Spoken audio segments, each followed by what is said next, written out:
Well, we made it, and it took a little bit of time, but all the cobwebs have been shaken out. My name is Flake. I'm joined by Christo. This is the end of season qualifier number 2. Then this can be the Electric Boogaloo version. This could be ESOQ 2, ESOQ harder, bigger, uncut. I don't know, Chris, if you have any adding to this. Yes, EOSQ also.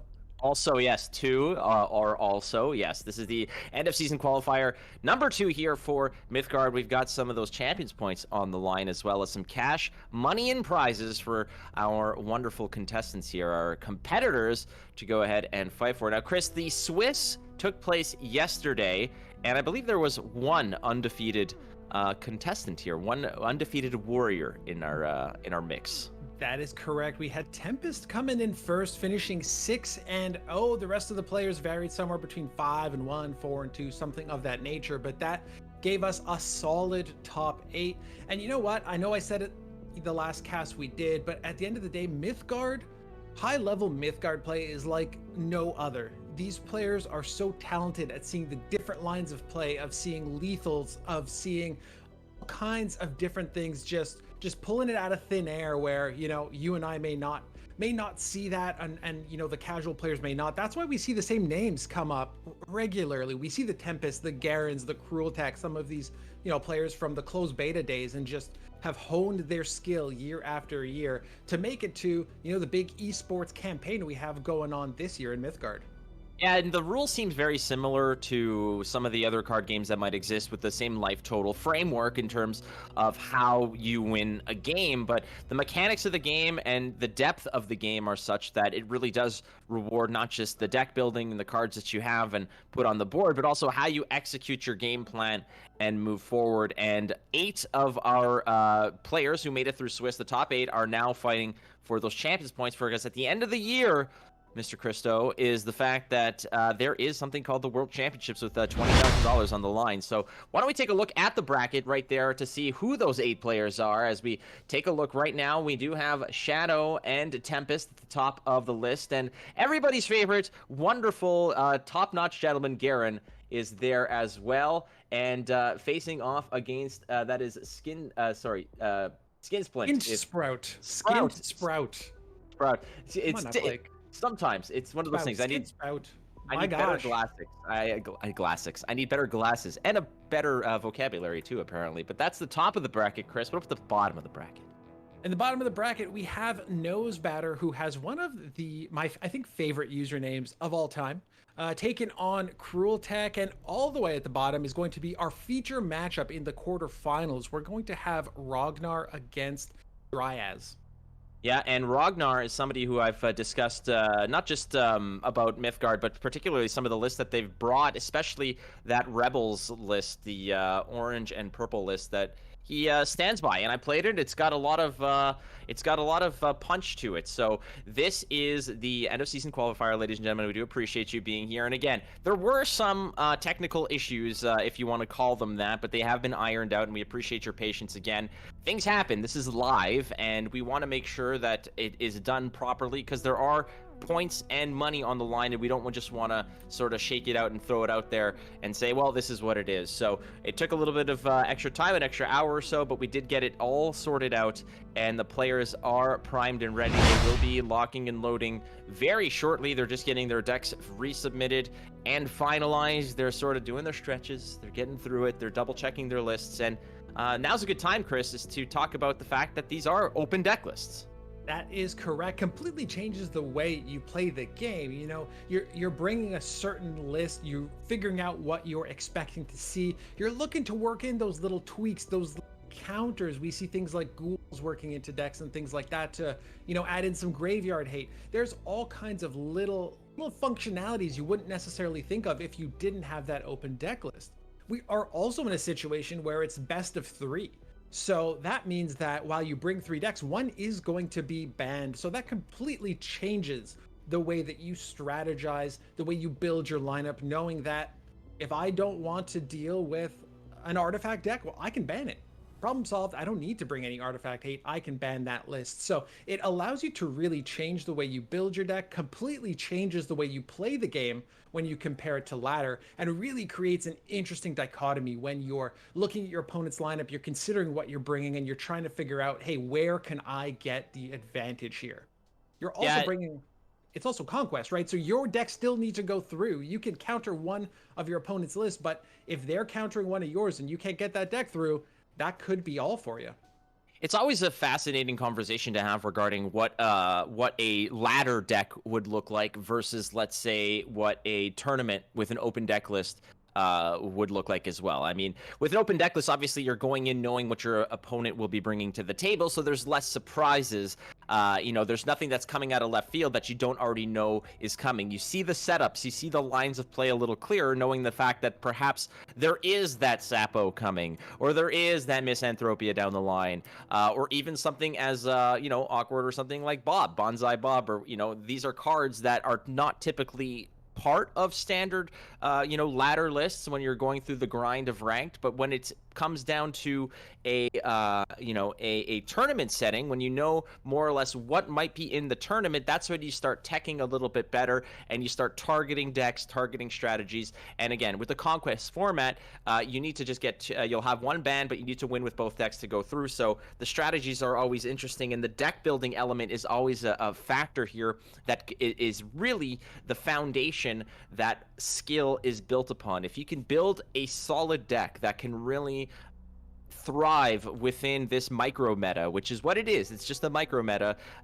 then you can really, you're given the right tools to go ahead and succeed. And I feel like these 8 players have done just that. They've got excellent deck lists, a wide variety of deck lists too, Chris. We've got tricolor decks, we've got monocolor decks, and mixed in with the standard 2-color decks that we'll see most prominently here in this tournament.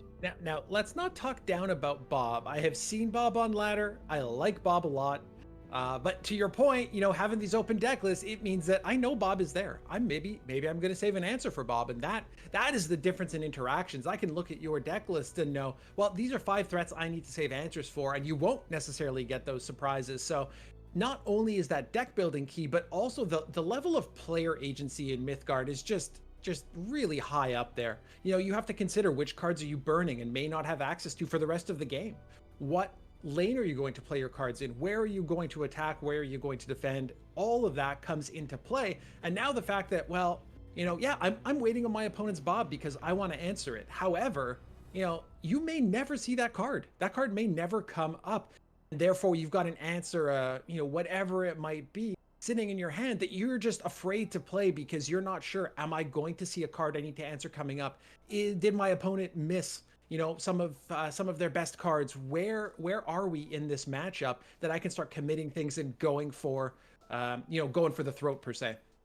Well, that's well said there, Chris. Let's go take a look at our first contestant today, ESOQ. This is Rognarr coming in with Rognarr's lists. Now, again, Rognarr and I have discussed very briefly, mind you, about especially this particular Rebels list. The first list here, again, Rognarr coming in with a Swiss record of 5-1, and we'd like to also thank MythgardHub.com. MythgardHub.com. It'll improve your day, ladies and gentlemen, and it is absolutely fully free-range, organic, and fair trade, MythgardHub.com. So, yeah, that first list there, Chris, it's got Coliseum of Strife. Your power is bolster, but this list here, orange and purple, is certainly a strong list. But one thing that I want to note here, we'll get to, the fact that this is not necessarily targeting any graveyard hate. It's not targeting a potential hopeless necromantic sort of reanimation list. So I would suspect that might be the ban, but we'll talk about that a little later. But the standard orange and purple Rebels list here, this is a deck that can really push the tempo early, get a lot of value out of those early Rebels, the Storied Martyr coming through, Inked Brawler, the Agitator recurring in more and more bodies and such, ready for anything times, 4. You're going to get a lot of, you're going to get a lot of value off of these cheaper minions, all coming down to cards like Perfect Grade and perhaps even Master of Shadows to kind of just quell the board, calm things down as you're pushing for damage. Let's not forget, let's talk quickly about the deck building restrictions in this conquest format in Mythgard. So without having a specific class like you might see in Hearthstone or something like that, you have to focus on your path, your power, and the actual entire contents of your list. So you can only bring each power once, you can only bring each path once, and you are limited to across your lineup, your card limit. So something like Storied Martyr can be brought 4 times across all 3 decks. So Rognarr in the 3 lists we see in front of us is actually bringing the perfect balance. All 6 colors are represented and there's no doubling up. So there's no real limitations in their list. However, as we see, in Rognar's first list, we've got the orange and purple. Exactly like you said, those rebels give you nice early value, and towards the end of the game, you have things like Perfect Great to wrap things up. One little combo I've been enjoying thoroughly is Moonblade grabbing those hooks and using that with Master of Shadows to help clean up the board. If that Master of Shadows does not get answered, can be very problematic. So again, like we were talking about before, we mentioned that the open deck list definitely changes the way you play the game. Something like Metamorphosis exists to target things of that nature that you want removed. I do want to bring up the power. I want to bring up Bolster. Flake, we've had this conversation before. I really like the change that was recently made about, I don't know, I guess it was about a week ago, where Bolster is now not specifically tied to your turn. So you can actually stack Bolster multiple times. You can also carry it from one turn to the next. And I think that's really interesting and unique, because you're able to move mana forward when, let's say, you don't have anything to spend on this turn. And I know in our discussions, like, you might feel a little bit differently, but what's your perspective of this change to Bolster? Well, I like the fact that, like you mentioned, like, what are the other options for, actual carryover from one turn to another, and the fact that you can only really click the button once without any outside help. You can only really bolster once per turn. What bothers me a little bit about bolster over something like infuse in terms of giving stuff extra points or damage, bolster does give you an extra piece of body as well. It does carry over. It doesn't give you necessarily any immediate impact when you use it in terms of putting a unit on the board and pushing damage with it. I get that. The thing about bolster is that if you're carrying it over, I mean, I don't feel like you're really going to get more than 2 clicks of bolster before you have to put something on the board, which in itself is good, don't get me wrong.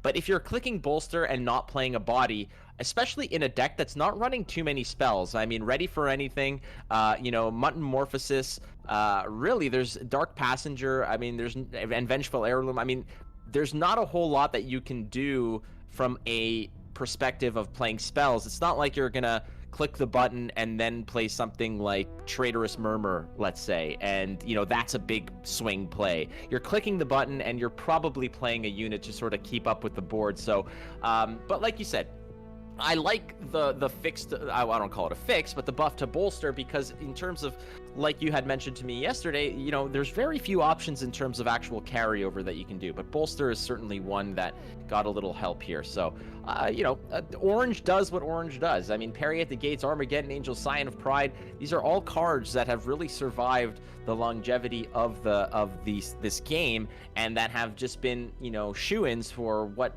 orange likes to do, get value off the cards, Parry at the Gates for card draw, things like that. So this is going to be, I feel like this is a list that Rognarr is going to be very comfortable with. I know that they like this. I know that Rognarr likes this list, so we'll see how that goes. But yeah, I mean, we can move on now to Rainbow's End, Reconstruct, Chris. Rainbow's End, you automatically know this is just going to be an enchantment. The basically all 7 of your lanes are going to be a beautiful tapestry of artwork and boosting. So, walk us through this one, Chris.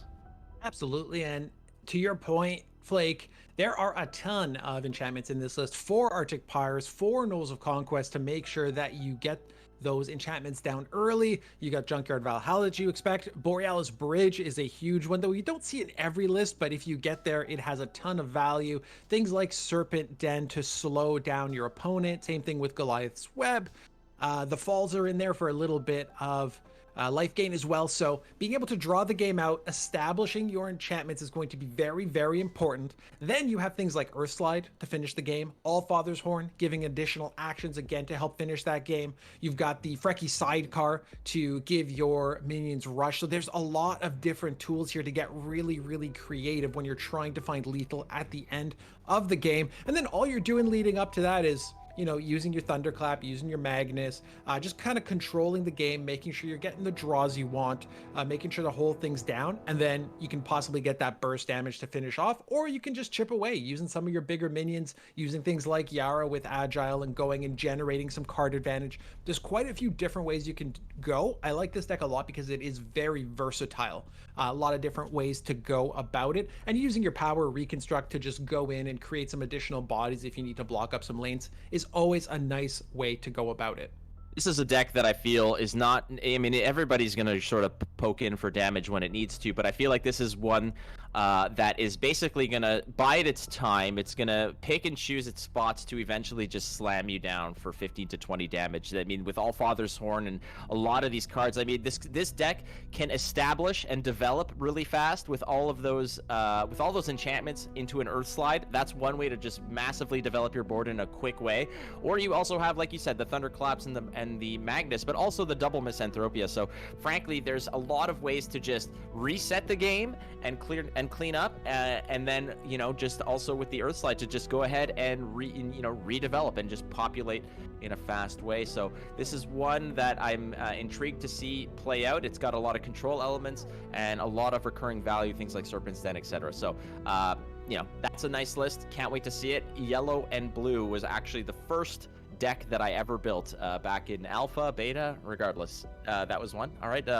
Now, Chris, Disc of Circadia, and really the whole thing of this deck, it revolves around Hopeless Necromantic and praying to God that it doesn't get Seal of Exiled. Essentially, you want to make sure your things like your Helicarrier, your Hydropolis get discarded early with the disc, and then you go from there and just build off of it using your Necromantic, pull those back from the grave. Fun, interesting. I mean, I just enjoy having the Dashing Ringmaster. We're seeing it a lot more lately to give that additional rush to some smaller minions. Things like Born Again that are constantly being recycled from your grave can go and give a little extra damage, clear some bodies, things like that. So a lot of tools in this deck, again, to just get your big bodies out on the board. And then later in the game, using things like Grand Finale to go get some of those forged minions back out. So again, another list that is fairly versatile, can establish fairly early, mostly just looking to delay and using something like a Necromantic to get a big body out. Yeah, I mean, it's basically a very telegraphed way to do this. So you're looking to early on to use your ability to flip the disc to go ahead and discard something big, Short Stag, Typhoon class, Hydropolis, Helicarrier. There's a lot of options that you can toss away, and then hopefully on turn 3 you can just go ahead and challenge whatever big minion they have or whatever minions they've developed with the Hopeless Necromantic, knowing that whatever trade occurs is really massively in your favor, and that's kind of how that's gonna go. So no surprises in terms of how Disc of Circadia operates. It's just the sort of the little bit flavor choices that have been made, and a lot more of those big minions that have been released in newer sets, Rings of Immortality, Winter War, etc., bringing in other big boys that you can go ahead and toss out there. So don't be surprised if this list just goes ahead and right away tosses stuff out and bans decks that perhaps are going to be featuring some graveyard hate. Now, we were talking about this earlier, Chris, about what to do. There's not much. I mean, this is a list. Rognarr is bringing stuff that doesn't really hate on the graveyard too much. So, I suspect that Rognarr is likely going to be going ahead and banning whatever, some of these reanimation lists. But let's go take a look at Dryas and see what Dryas is bringing to the party. As Dryas is coming in with a 4-2 record, and Dryas is basically, he's changing things up here. We got a mono red list, Chris. Absolutely. So, shades of open beta where you've just got red punching you in the face over and over again. Something that I really like about this list as well, again, including that bolster power. Typically, you would see something like Infuse in this list. Now you're going to see Bolster. You're going to have Journey of Souls as your path to continue to bring those minions back as they go and they die. Things like the Trapezist making a nice trade, and then you'll be able to play that a second time. Things are fairly standard. You've got your Icor Feast, Panic Raiders to draw cards. You've got things like Stairway at the end, Giganto, 7-Ring Ritual for a little bit of defense and some finishing power there. So I like this list. Brings you back to the good old days. But at the end of the day, it's pretty unique. You don't see a lot of mono red in the tournament seen per se, because it can be countered by some of the more control types of lists. You Which have a sick vision of what the good old days were. If you're thinking that the good old days is just getting smashed with panic raiders and daring trapezists nonstop, well, I challenge that. But yeah, you did say your first deck was blue and yellow. Mine was most definitely mono red. for But sure, that might for have been sure. that might have been a bit brain dead of me. The Yahui. The Yahui was like my boy. Loved it. Loved that card so much. One of the cards that I really want to just touch upon really quick is Vestai Virago. Great card. It doesn't need to have breach. It doesn't need to breach, rather, to go ahead and actually drop one of the Gorgon Fangs onto your board. That just, again, recurring value over time. Just chip away is great. Serapis as well. Fantastic. I mean, what to say about Mono Red? It got a lot of help, because now it's not necessarily a rush down burn deck. It could actually operate, it can rush. It could play, a little bit more on the mid-range card, and it can also really get you late as well. So Mono Red still a force to be reckoned with.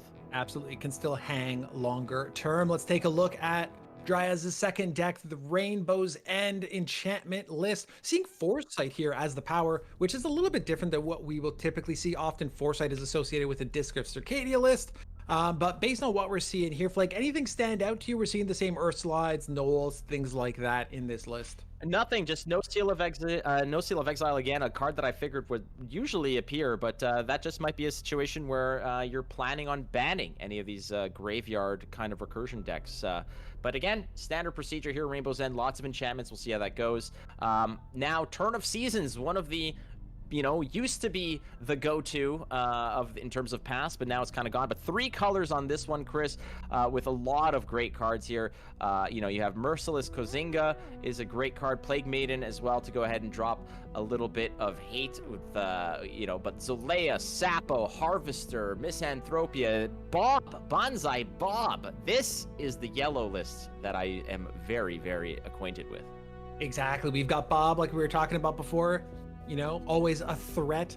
Contangianoma, another big threat. So quite a few threats on this side. You've got a lot from the yellow and from the purple as well. But what I think is interesting is that little inclusion of green, something like Bald Mountain, that will get you an additional Misanthropia, that can get you some additional special cards that you can play out there and go and repeat, whether that's Revelation of Zimic to draw you some additional cards. There is quite a few different options out there to be able to go pull it back in. And you mentioned the Plague Maiden earlier. Plague Maiden did recently get a nerf, so now giving blight instead of just damaging all the bodies on the board. So I think the fact that the Plague Maidens are still included in most green and yellow decks speaks for just how strong it was originally, and even with the nerf, is still very strong spot removal that lurks. And if your opponent cannot answer both of those bodies, it can be very, very devastating in the long term to pick away at their side of the board. Easy to say this is a deck that's going to go the distance. Let's go see what those bans are, because there is a ban that's happening. So we're going to take a look what each player has decided to go ahead and ban their opponent.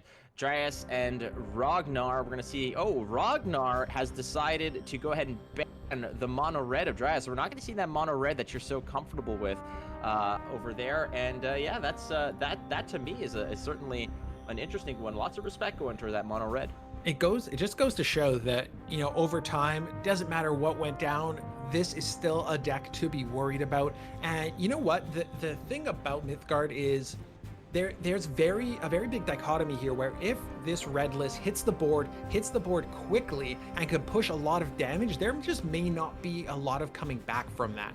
If the opponent can establish a solid board to defend, then it won't be that big a deal. But the thing is, it's a little bit of a coin flip. How well do I draw? How well does my opponent draw? And can that red push enough quickly to really cause me problems? So I think you take a little bit of that coin flip out of the equation and you focus on the other 2 lists that play a little bit slower, and you feel like you can have a little bit of a better interaction with them.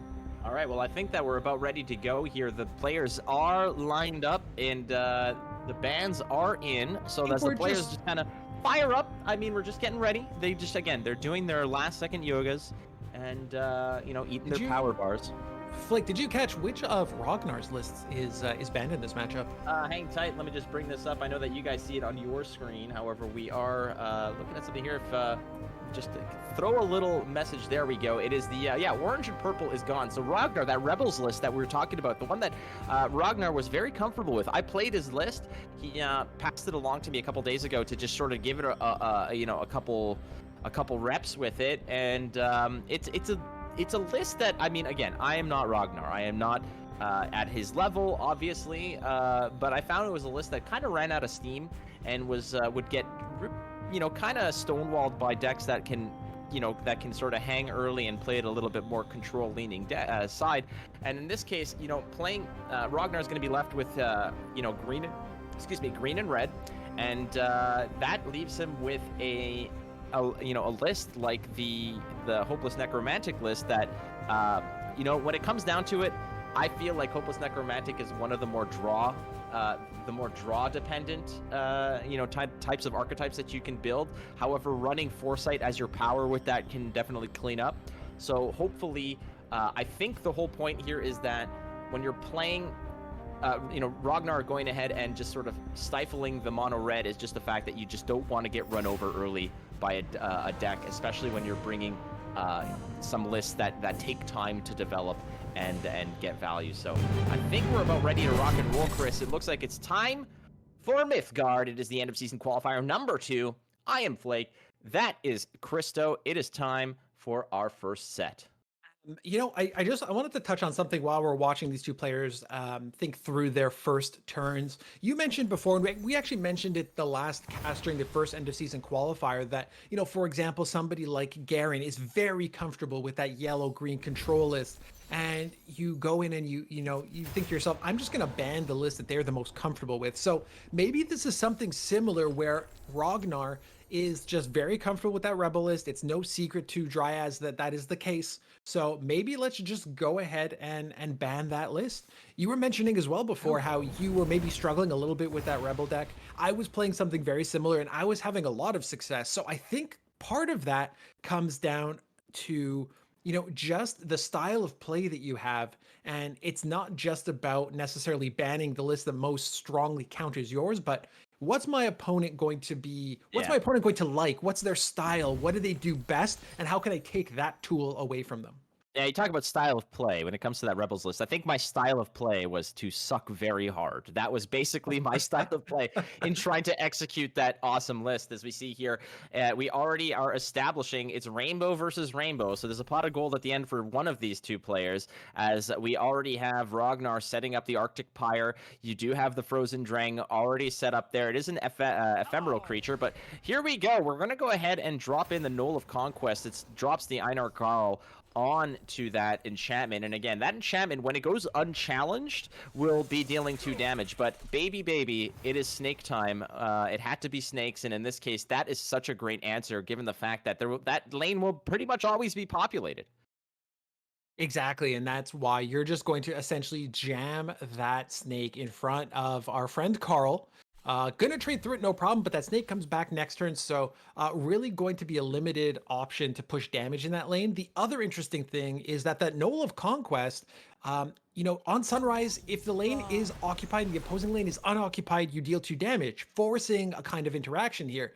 Now, the beauty of this placement on the Serpent Den is that you're going to have a snake there pretty regularly, so that should mitigate some of those issues over time. Also, having the Stormseer come down, go ahead and start to reduce the cost on those enchantments, which makes it very, very important to be able to continue to establish them. And in that situation, just clearing out both bodies and go into face to start chipping away some of that damage.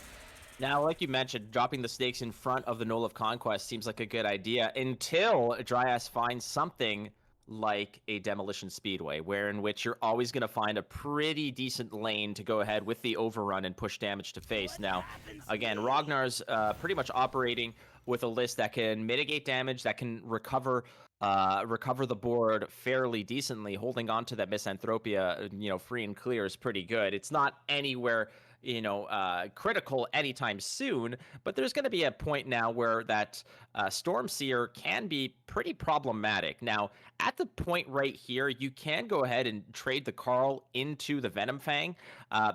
Basically, you're not getting a full trade though, unfortunately, given the fact that it is fragile by one, but Einar Carl is focused one. He's not Slayer one, but however, there's a good way to do it. Now, the question is, are you going to finish the job? And you do. Seeing that Stormseer do tremendous work here. Every time a new enchantment hits the board, it's going to deal 1 damage to all minions that threaten. Again, threatening means that it's in one of the 3 opposite lanes, diagonally both sides and direct across. So that's a good way to clean up that Venom Fang mutant that is one of the best 2-drop defensive units in the game. And I think it's interesting we mentioned how this is a mirror matchup, but at the end of the day, if you compare the small differences, something like Rognar's list that's going to be blue and yellow will be leaning a little bit more on the control style of things. We'll be running things like Misanther, running, your Serpent Dens to block lanes and things like that. Whereas Dryas going with the orange-blue can push a little bit more aggressively. We'll be able to have access in this situation to something like the Demolition Speedway, to your point, putting that overrun damage across the board. Things like Field of Poppies that come out and improve trades. So there is a lot that goes down that allows Dryas to play this matchup a little bit more aggressively and force Rognarr into the position to play Misanther, let's say, on tempo, on turn 5, to try and clear the board and try and limit the amount of damage that they are taking.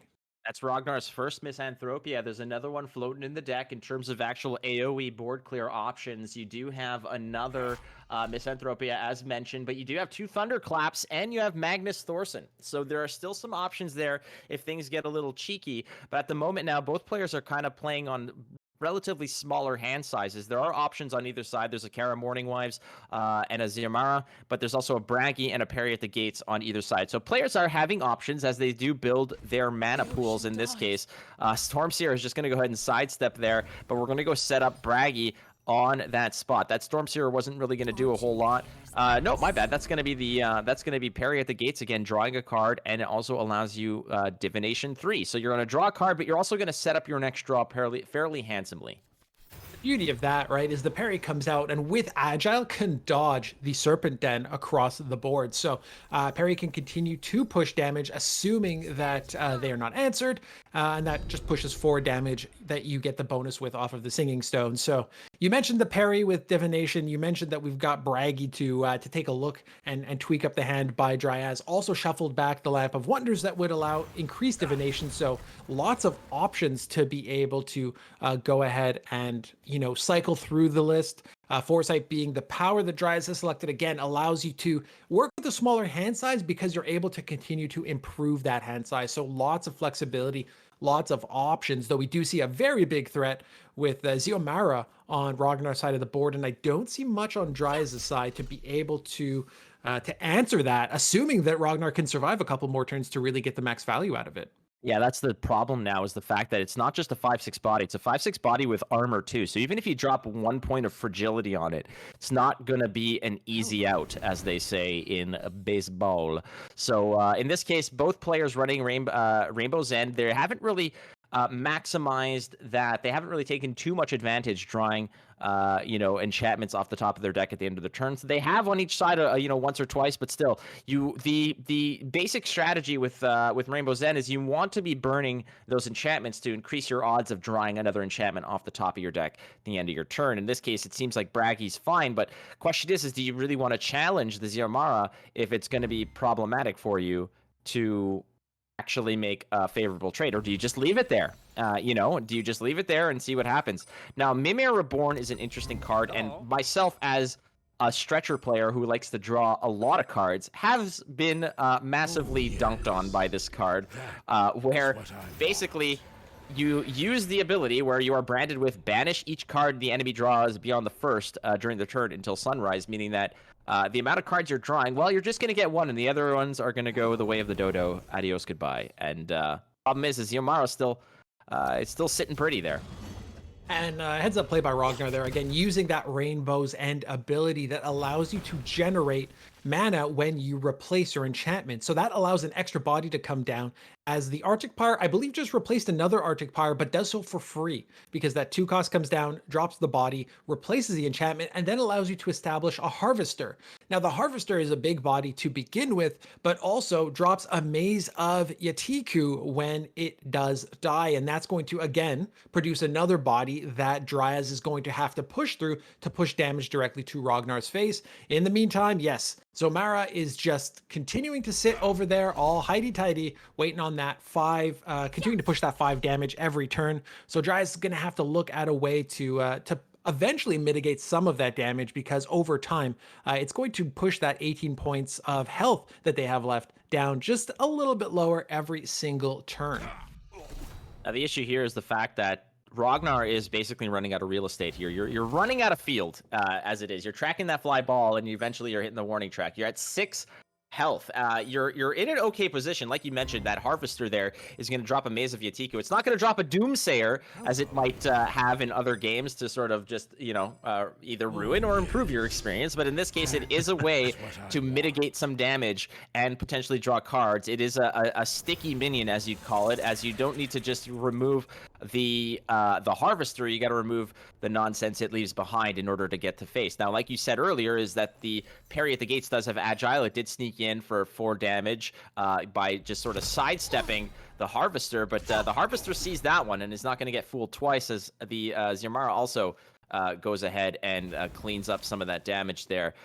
It's from a health perspective, if you're just counting points, sure, it looks like Rognar's, against the ropes here, especially since he's got no more cards left.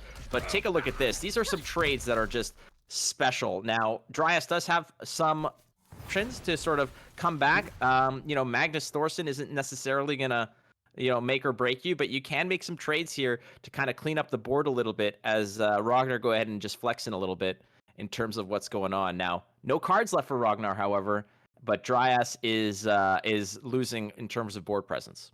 Exactly, but that Magnus is still quite large. It's going to be able to remove the sidecar, going to get through the Carl. Obviously, the snake goes, and unfortunately, that's the thing. That maze is still left behind at the end of the day. I believe, yes, the fragile from the Arctic Pyre was put onto the maze, which means that Magnus will answer that as well, and then dropping the Magnus all the way at the end will be able to go and pretty much answer almost the entire board. Again, another excellent use of Rainbow's End to replace the enchantment, keep the mana, and then go 1v1 over there with the Earthshaper.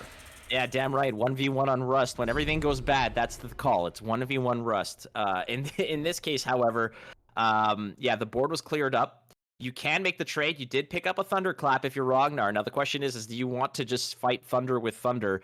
You trade in your Zomara into the Magnus. You hit him with the Thunderclap. However, let's just take a look. You're going to... Dryas is going to be on 7 mana. And there's a potential here to just drop Shatterstone Place and Earthslide, and it's just a massive board development in one foul swoop. As we see, that's exactly what's happening. Now, we talked about it, in terms of developing the board or answering threats. That is one nasty way to just come back over the top.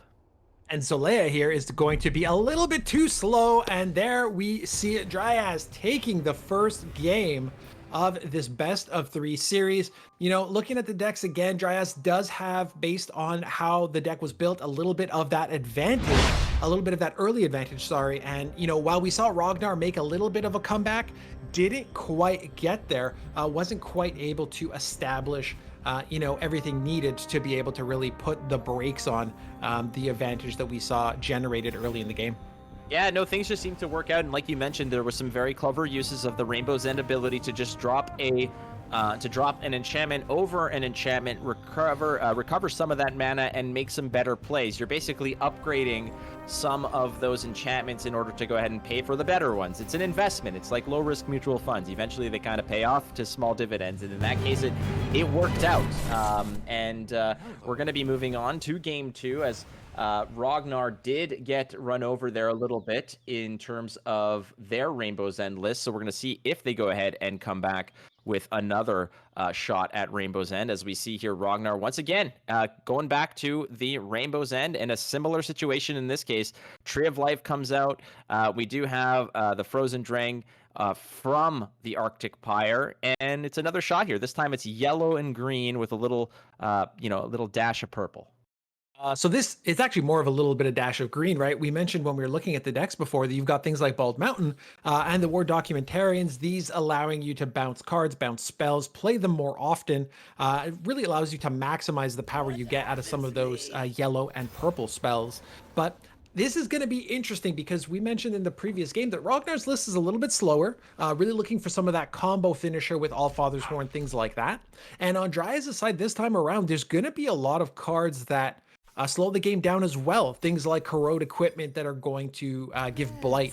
Things like the Venomfang Mutant that's giving Blight. Things like the Tree of Life in this situation, given by the path for starting second, allowing to gain some life and put a defender out there. So quite a few different lines of play. But, answering that Yara is going to be very, very important, I think, early on, and not allowing to steal some cards. But looks like it's not going to be the case. Oh, it will be. That cheeky use of Protect to give your opponent armor so that Corrode Equipment just eats them right up. I do think that's a fun little play that allows you to answer something that might be a problem otherwise.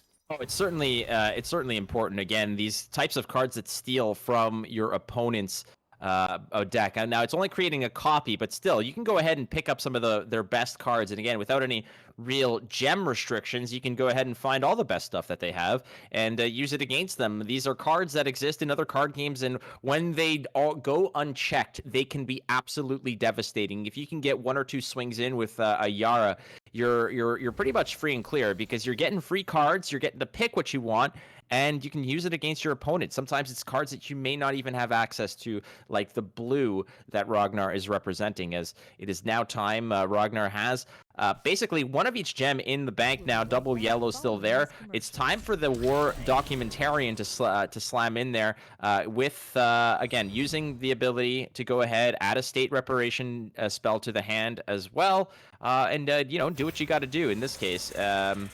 +1, you get the +1 energy when a friendly minion dies in combat. The snakes there, again, are the thing about the snakes, Chris, is the fact that I like the fact that they're good value, but eventually it just gets a little bit cumbersome when they exist on the game every turn, and it just buys up real estate for you to perhaps develop other cards. And really, anything with overrun can be difficult, especially when those snakes just show up as, easy entries back to, slamming damage to face. So it can absolutely be problematic, especially later in the game where you do run out of real estate, where you're looking to play maybe some bigger, beefier minions and you're stuck with a sneaky snake in that lane. But early in this game, with the state of Rognar's hand, I feel like they're actually probably pretty happy about having that snake there, having to actually use their power to generate a construct to put down on the board to continue to block lanes, and in this case, get the bonus from Arctic Pyre and clear out that Tree of Life. So, in certain scenarios, they can definitely be a bit cumbersome. I think right now, just kind of nice to have that body on the board, especially when you can go and come back with something like a giant stairway next to your serpent den, make those snakes just a little bit bigger per se, and allow you to continue to move them off. Though Rognarr finally gets to a mana point where they're able to drop down something a little bit bigger and then go back in their deck and pull out an enchantment, getting that giant stairway that was just burnt right back into hand.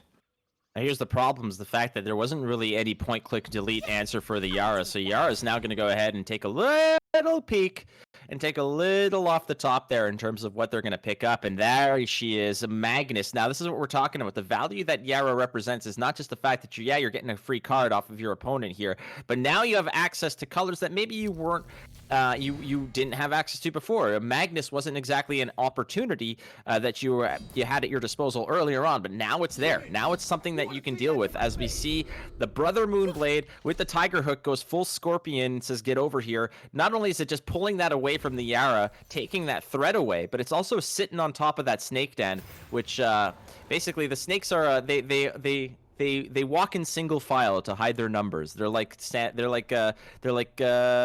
Raiders, and in this case, if there's one in front of it, they're not gonna make room. And there's the Corrode Equipment. Similar situation. It does have the armor, so it is gonna get it is gonna get blighted into oblivion here. That was, we talked about the Moonblade pulling over the Earth Shaper, and that does clear off the left side of the board. Unfortunately, you run into a situation where it answers the Moonblade pretty quickly, and all of a sudden pushing a lot of damage to face. I'm also getting a little note that apparently we've been saying Dryhouse's name incorrectly. It's Dryhouse, not Dryas or Dryas or whatever. So my sincerest apology, Dryhouse. My sincerest apologies, getting that note right now. So we've been probably pronouncing it wrong for the game, but we'll get that straight.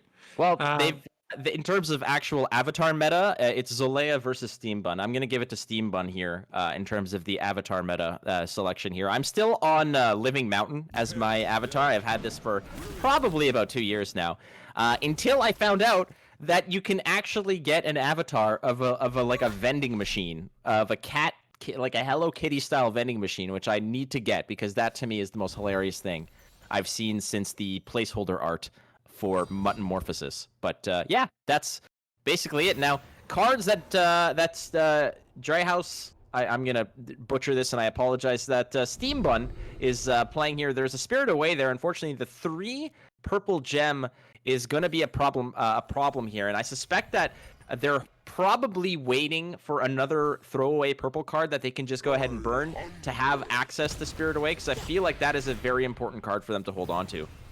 And speaking of, there is a second Spirit Away. That's going to give them all the mana they need to be able to play through their entire list.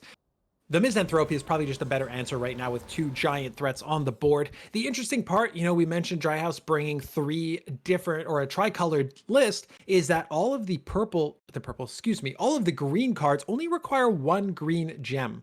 So it's very, very simple to be able to burn green once and then be very comfortable playing things like your Plague Maidens, your Bald Mountain, your State Reparations, etc. So Dryhouse here really in a good spot from a mana perspective. Misanthro is going to slow down the board, but still going to take a little bit of damage here, as both of these will be reduced by 3 next turn. It still allows a little bit of chip damage there. Otherwise, the totals are very close. The hands are a little bit limited on Rognar's side. Very few bodies to drop. Earthslide being an option, but probably not ideal without getting something else on the board first. And Dryas here having things like Plague Maiden, having things like the Harvester can definitely put some good-sized bodies on the board. No need to actually add the extra Blight there, as that the Xiomara already had Blight. The thing here is that if there was no Misanthropia play there, I mean, you could Spirit Away the the Sapo if necessary, but the Misanthropia play there just answers both threats, brings them down to 7 total effective damage, meaning that you're out of range of an Allfather's Horn lethal had you not Misanthropia there. Yeah, you could have answered 1, but there's the Allfather's Horn anyway, so this might just be a situation where they're probably just going to push the damage where necessary. But look at that, buying more. There's the bridge. This might get sneaky here as we see 14 damage plus the 8 on the other side. I think we might just get there as we're still building. The Harpy one absolutely able to go back in and return the Xiomara to original state. Not that I don't even think that even mattered. Well, I mean, it was okay. So let's just sort of backtrack here. That did take some finesse in order to go ahead and find the damage. Again, those were 2 Misanthropia units on the board. They were basically losing value every turn. They were going to get banished into the nether realms as each turn progresses. And the fact that, you know what, in all honesty, that basically was a 1 card lethal into a 3 or 4 card lethal to find it there. Again, the fact that you're taking advantage of the Rainbow's End ability to stack, you're stacking 1 enchantment over another, recovering some of that mana on your way there, and finding that nice lane, as narrow as it may be, as marginal as that line to victory is. You did find it, and there it is. Rognarr gets one under his belt as well, and it's now do or die here at the quarterfinals here for the Mythgard end of season qualifier number 2, as we're moving on to the next game.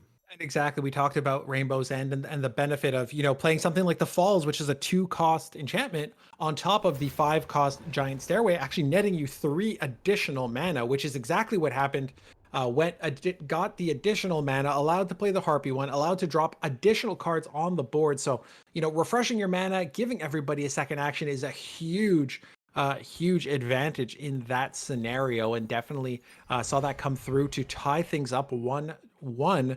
And now we've just got this matchup of that green and red.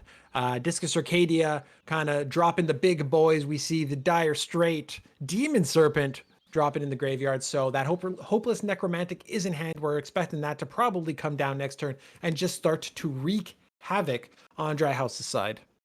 Now, what Dryas can do is they can basically slow play to a degree here, knowing the fact that they're probably going to get challenged by that Necromantic pretty heavily wherever they place a unit. But, I mean, at what point do you kind of slow play it and just wait? Because the longer you wait, the more Rognarr is going to have access to not just more options, but more mana and more threatening units that they could play on the board. I think that playing the Yara here, it's going to be met by the Hopeless Necromantic just straight away. The Yara can go ahead and dodge one side to the next, but the problem here is that Hopeless Necromantic cannot kill the Yara without another use of the Foresight to enable the Slayer one, which then creates the trade. But you can always just drop a protect on the Yara so it doesn't die. But that point here is not the fact that you want to kill the Yara, it's that you want to sacrifice your own Hopeless Necromantic so that the Scylla of Dire Strait comes out, and then that is your major threat. Exactly. So here, Dryhouse is going to look to, dodge that Necromantic as much as possible. There are a few answers in hand, things like Corrode Equipment, or, the no other green actually to burn. So the Plague Maiden is not ideal. Gonna go ahead and snag a Wings of Abaddon, which could be nice to push some damage to try and remove something like the Scylla of Dire Strait, but that regen on it's going to make it nasty. So Rognarr has a few different ways of looking at sacrificing that Necromantic, and I don't see anything on Dryhouse's side that's going to instantly answer whatever comes out of that. I think Corrode Equipment with the your protect ability, your power, is one surefire way to go ahead and deal with the Scylla, but it's still going to exist there, for a second or two. Now, you can go ahead and just set up, like for instance, you're going to drop the Brother Moonblade. You've got the Tiger Hook swords in your hand. You don't have enough mana to just sort of execute it all at once. And there's not a whole lot that Dryas can do right here. Using one of the Corrode Equipments there, what this does here is it basically allows your Yara to live. And you'll get another swing with her. You're going to lose. The Hopeless Necromantic is going to die, and it's going to bring out the Scylla of Dire Strait. You do have a semi-creative opportunity to just go ahead and protect and Corrode Equipment on it, making it a little less scary. The issue more than anything here is the fact that your Yara is alive and well, so you can be you're able to keep it alive. But an Ignition is basically going to put a quick end to that thought process, as we see here. Scylla of Dire Strait using the ability to discard a card at random. Look at 3 random cards from your opponent's hand. You may choose one to discard, and bingo. Let's find one of the biggest and nastiest ones in the Merciless Kozinga. That's got to be a nice trade. Losing the Ringmaster is probably the least important of the cards we saw left in Rognar's hand. And nailing the Kozinga is actually very important. So there's a few, again, different options here. The regen on the Scylla does make things a little bit complicated. You can use your power. You can then Corrode Equipment, give it Blight 3. Then you can Tiger Hook Swords onto the Moonblade, make that trade. And all in all, that should answer it based on my questionable math. But that would be a great way to handle that. You're trading a little bit into it, but you're removing a big threat. The thing is, you're not establishing anything, so you end up being a little bit behind from a tempo perspective, as Rognarr can then play on to an empty board. Issue here for Dryhouse is the fact that, I mean, you're going to be running out of answers for a lot of these big things. Losing Merciless Kozinga, it's not just a 5/5 cool looking body. It's also the fact that you're generating a Born in Cruelty spell to your hand every turn, which in reality is a pretty big deal. It's frankly, it's a pretty big deal in terms of being able to just go ahead and put things in kill range that your Racer and Shadow can then go ahead and finish off if necessary. But that's no longer an option, especially against a list that runs those Necromantics, that tosses those big bodies, and you're going to see those big bodies fairly often. Cards like the Hydropolis, like the Vedma Helicarrier, like the Short Stag, et cetera, et cetera, et cetera. You're going to need to answer a lot of big threats, and losing a card that generates potential answers is in itself pretty devastating. As we see, Dryas's hand here is mainly reactionary. I mean, you can go ahead and drop a Wings of Abaddon to push 4 damage, but what does that 4 damage really represent, frankly? And that's it, exactly that. Good catch on the Slayer bit. I completely missed that, but the Racer in Shadow absolutely does answer the Scylla pretty nicely. Uh, it is awkward because you do have to push with the wings. There's really nothing else to do. Rognarr had the opportunity to, again, establish maybe an Oak, but it's sort of awkward as well. So very limited plays on both sides. Rognarr going to keep looking at discarding and digging for cards using that path, which I think is very important to try and clean up this hand a little bit. Get rid of the Born Again, which pops right back, so it's not a big deal. And something like Ignition could answer the wings pretty safely, but just not a lot in hand to really establish anything. Again, the Oak of Dodana is pretty much the only proactive play you can make. It feels kind of bad because you don't get full value out of it. Yeah, but you got to develop the board at a certain point. I mean, I always feel like in terms of these card games, like how many times can you really just sit back and wait? You need to be able to play. I understand not overcommitting to a board, but establishing a threat is something that needs to be done because eventually, I mean, you're going to find another Hopeless Necromantic at some point. And then it becomes a chain of Hopeless Necromantic into Hopeless Necromantic into Dashing Ringmaster into something else, into something else. I mean, the graveyard may not be stacked as ideally as you would hope it to be, playing as somebody who's playing this reanimation style deck. But at the same time, if you're just sort of passing here, you need to be able to yoink out some of these answers. Not to mention, Rognar's looking at Dryas's hand and saying, well, you don't have many cards, so the chances that you have a clean answer are relatively limited, so I need to start threatening you here. It's still anyone's game, as you see Dryas is starting to pick up some cards. There's Bonsai Bob, we've got Harpy 1, and so we do have some actual proactive kind of plays here, some threats that they can pop onto the board, rather than a Misanthropia or a Spot Check Racer. Now, Merciless Kozinga comes back, based off of the Shroud of the Pit that comes through and just brings it back. Now, here's where we start picking up those Born in Cruelty spells. These are so vital. These are going to be so important to answering big cards such that are not warded, cards such as the Vedma Helicarrier. Dealing a clean 7 to that card, finishing it off perhaps with a Racer in Shadow is going to be important. Exactly. And something like Shroud of the Pit is just a perfect example of exactly what that splash of green in this list is meant to do.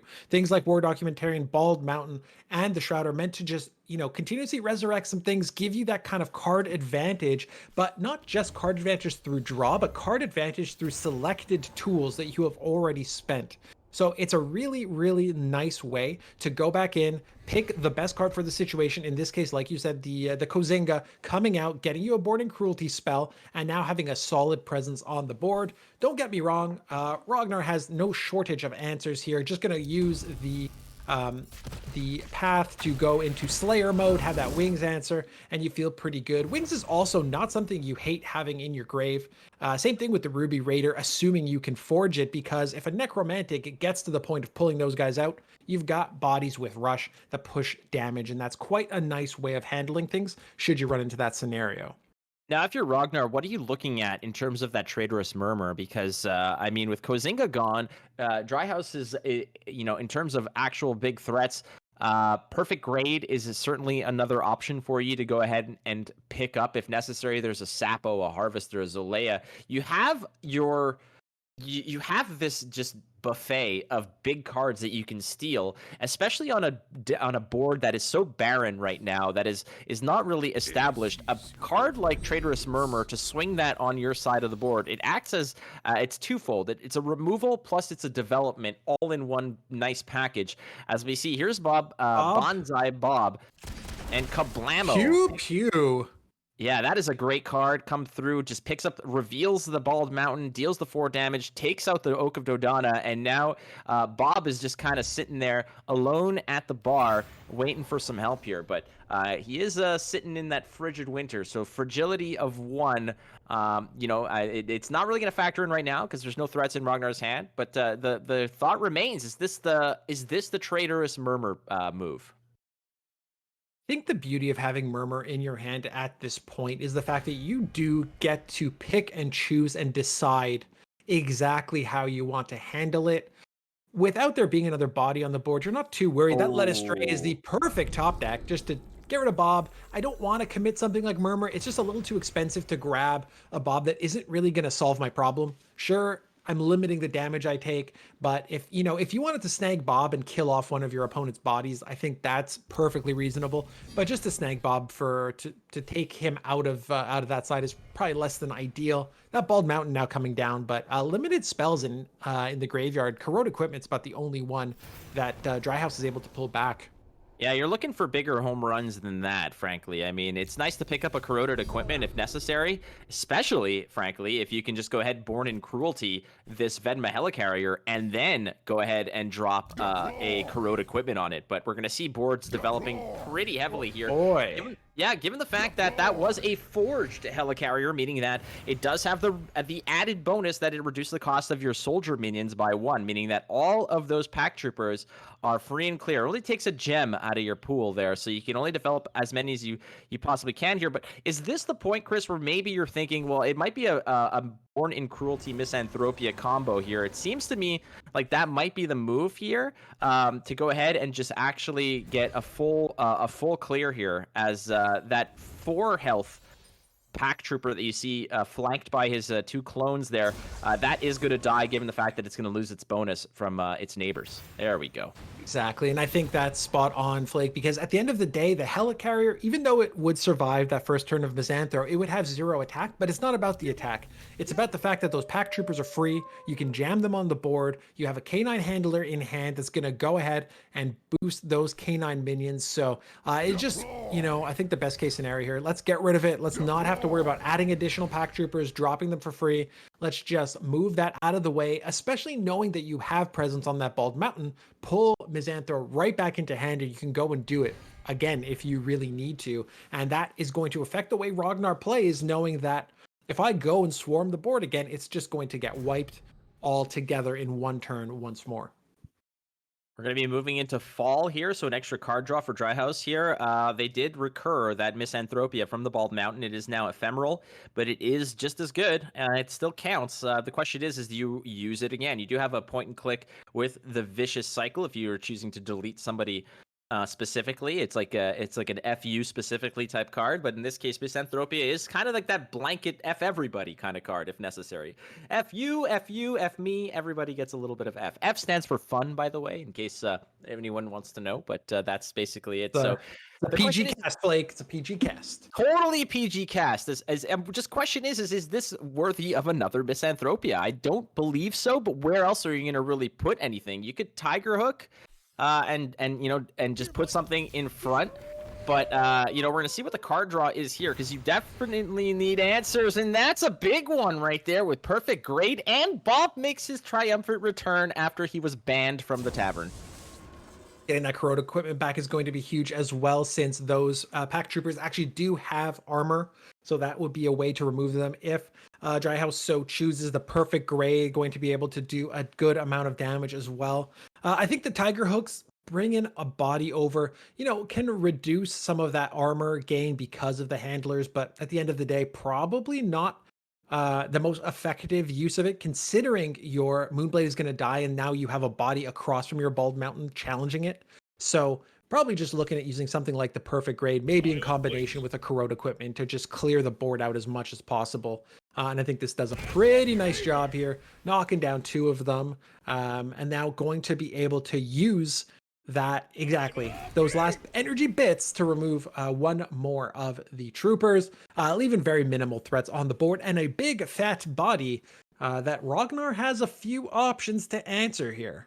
Oh yeah, you've got the Gigantomachia should you choose to just, get it out of the way. But there we go. We're going to sidestep. That pack trooper is just making room for the big boy, as Perfect Grade is also a perfect trader in this case, has been made to go ahead and switch sides across the line. And in this case, what was once friend is now foe, but a Spirit Away can certainly deal with it. Again, transform an enemy minion into a 0/3 hollow, shuffle it back into the deck, removing all of its abilities. It's a transmorgifying effect to actually just get rid of the threat altogether. Bob is certainly an answer here.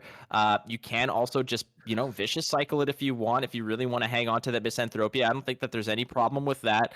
You could also take a swing with Bob here. You still have a card to burn. It might be a situation where perhaps you burn something. Well, I mean, the problem is that they're ephemeral, so you don't necessarily want to get rid of them. But I think we're just we still got plenty of time here, as we still see that the Shroud of the Pit is still gaining juice here. It's at 5 energy.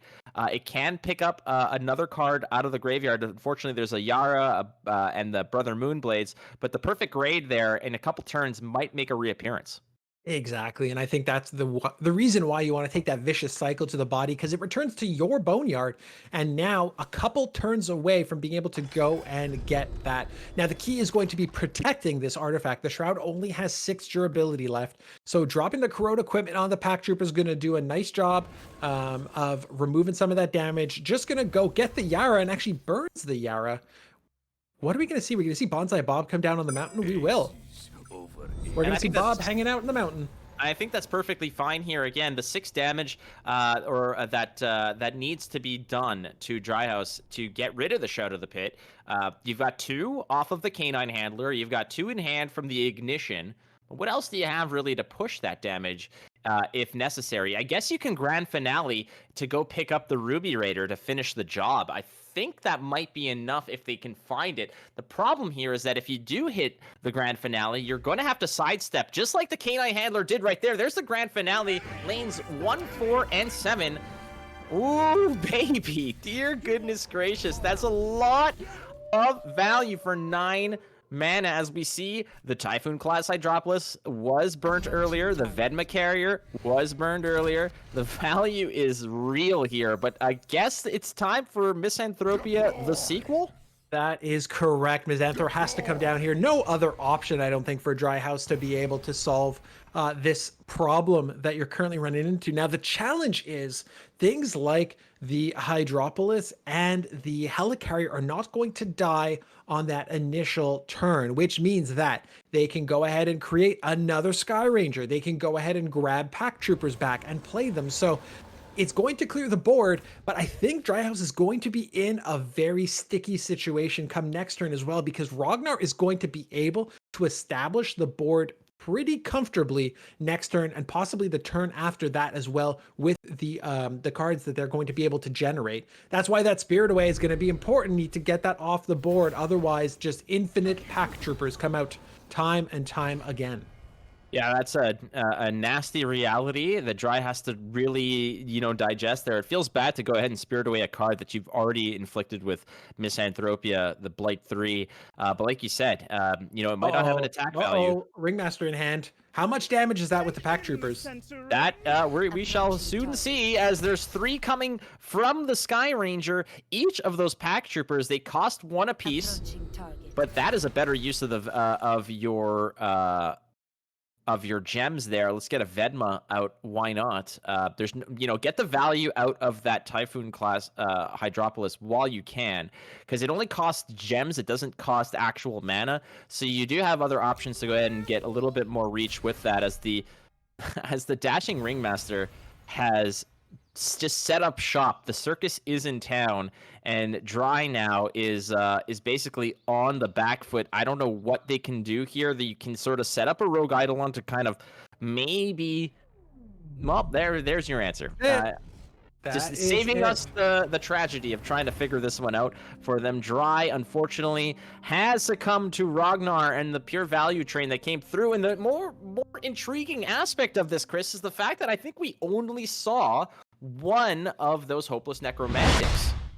Grand Finale is just so strong. That green-red mix gives you so many different tools. As long as you're able to slow down the game enough to get some of that end game sort of situation down, you are all set. And let's not forget, I want to check back here, because Grand Finale was actually nerfed. They took it from a 7 with 2 red gems to an 8.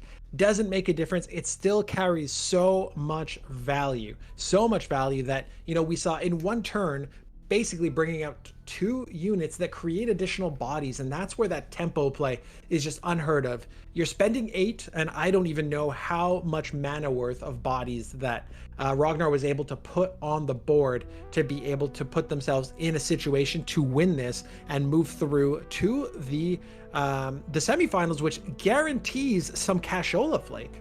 Yes, some delicious monies that you can be used for goods and services. And I hear that goods and services both are pretty damn cool. Now, there is one more quarterfinal in action right now, and I think we're going to see if our production guru is...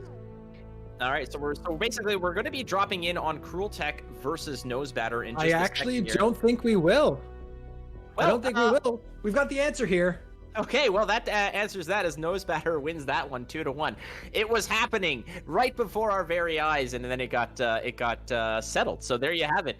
As we see, the quarterfinals have been decided. Essentially, the smoke has cleared. We got to watch a great 3-game series between Rognarr and Dryas there. So what's left? Well, there is the semifinals, ladies and gentlemen. There's obviously the grand finale, the finals themselves, and lots more Mythgard action to come. Chris, in terms of those lists there, again, I'm a little bit disappointed I didn't get to see some mono red, but I think there's still some mono lists coming down the pipe. I'm gonna have to double check about what's happening there, but I mean, the list so far just feels so strong. They feel so diverse, and I'm liking what I'm seeing.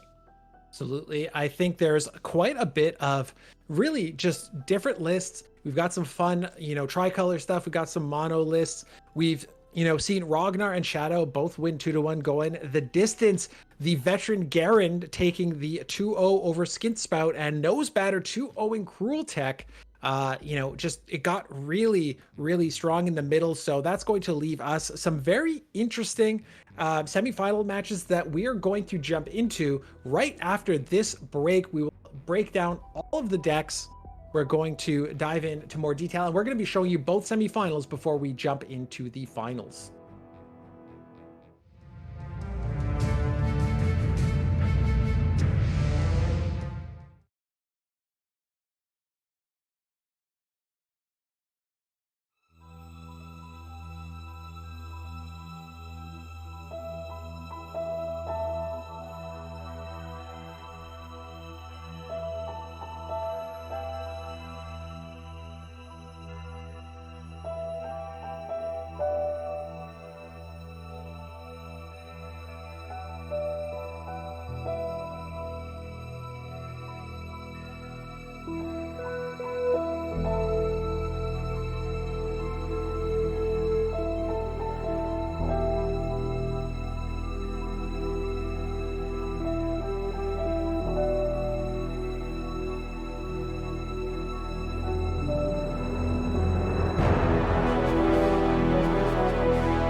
All right, we're back. It is the end of season qualifiers number 2, or as Christo says it, end of season qualifiers also. Also, And yes, the also version. And we do have 4 competitors left. The quarterfinals are done. It's time for the semis. And I mean, would it be a tournament, Chris, without Gerren, just kind of, again, blazing a trail straight to the finals? feel like it's happened year over year since the inception of Mythgard that Gerren has been, at or close to that top spot. So would not be a surprise, spoiler, if we saw him continue his winning ways as we get into the semifinals of the end of season qualifier number 2. The action is getting hot and heavy, Flake. My Fitbit has told me that I took over 250 steps in the last hour, which was impossible because that Rognarr dry matchup had me glued to my seat. But that just lets you know how high my heart rate is going watching these matchups go down. I don't know if I want to spend money on technology that's just going to remind me what kind of a fat piece of S I am when it comes to not being active in any way. It would literally just be a reminder that I am as lazy as they come, which is great because I have a big mouth and it translates well to a broadcasting career. But enough about me and my laziness. Let's go ahead and check out the brackets to just see how we've come to where we are as we take a quick gander. There it was, the 8 that made it through yesterday's Swiss tournament are now honed down to 4 as we see Shadow 1 up against the Titan himself, Gerren, on the top of the bracket there, Chris. Well, let's not forget that Shadow actually made it in as the 8th spot, taking out the undefeated Tempest in the first round 2-1. So Shadow's going to be going head-to-head with our reigning champion, Gerren. Bottom of the bracket, we had Nosebatter 2-0ing Cruel Tech, which is not an easy feat either, taking on Rognarr, who we saw take away that quarterfinals match that we had just cast. So we're going to be jumping into Shadow and Gerren momentarily. Why don't we take a look at the decks, Flake? Yeah, let's take a look at exactly what they're bringing to the party as we start off with Shadow and his set of lists here. Again, he went 4-2 in the Swiss yesterday, but like we mentioned earlier, Shadow did actually take out Tempest. When it came down to it, they did take out the perfect record of Tempest. So Shadow's going to be moving through to face Gerren with these 3 lists. We have Coliseum of Strife with Bolster as your power. It is another orange and purple list that does run a Rebels package, named Brawler, Storied Martyr, that whole song and dance. And you do have the Scion of Pride along with cards like Armageddon Angel, Perfect Raid, Master of Shadows. You do have your set of threats here, but now there it is, friends. There's your 1 Seal of Exile that can really slam the door on any kinds of hopeless necromantic plans you may have. I was just going to say this list is almost virtually identical to that list that Rognarr brought, but that Seal of Exile makes it extra spicy by, potentially answering the, oh my gosh, I'm just completely blanking on the Hopeless Necromantic, sorry. Now, the thing is, you need to draw that card. Being a 1-of does not make it obvious, but that can absolutely ruin the day of somebody looking to pull cards out of their graveyard. Next up, we've got that Turn of Seasons, that prototypical kind of mid-range Turn of Seasons, which is interesting because a lot of times you would see this type of red and green list with something like Disc of Circadia, the discard package, that kind of play to use a necromantic to bring bodies back. But we don't actually see it in this list. We see it in the next list that Shadow is bringing, and this is a big part of that Conquest format where splitting across 2 lists, you're going to be taking your green cards and you're only going to get the best of both worlds in one or the other. You don't get to fully stack out both. What do you think of this red-green list, Flake? It's a little bit unique in the sense that it's not running disc and it's not running your necromantics, but has some of those big boys at the bottom of the list. Well, that's the point that we're trying to sort of hammer through here, is the fact that you don't necessarily, you have to share the card pool amongst all 3 of your lists here. So cards like Short Stag, the Vedma Helicarrier, your Eco Turso, these are cards that you typically see that are going to get tossed in the graveyard with Disc of Circadia so that you can go ahead and recover those cards with a Hopeless Necromantic. Now, in this case, opting rather with the green and red deck here to just go ahead and play those the old-fashioned way. Pay pay the cost, slam them on the board, and get value that way. Especially with cards like your Vortex Hover Tank, and your answers like Terminal Calculus, Traitorous Murmur, things like that. This is a list here that I feel is it's looking to just slam the big boys down and just go to toe in that way with answer cards and sort of those panic buttons like Gigantomachia when where necessary. Now for the Disc of Circadia, if you're not going to be tossing out your usual suspects of targets for the Hopeless Necromantic, well, what are you tossing out instead? Well, maybe you toss a Godsbane Transport, maybe you toss out a Tangle Skin or something. But Volcanic Reese is a great option to toss out there as well. Same with Harvester, etc. So it might not be the best answer, but it's certainly unique, as Shadow has decided that green is too valuable to just leave into one deck. So we're gonna have it in both.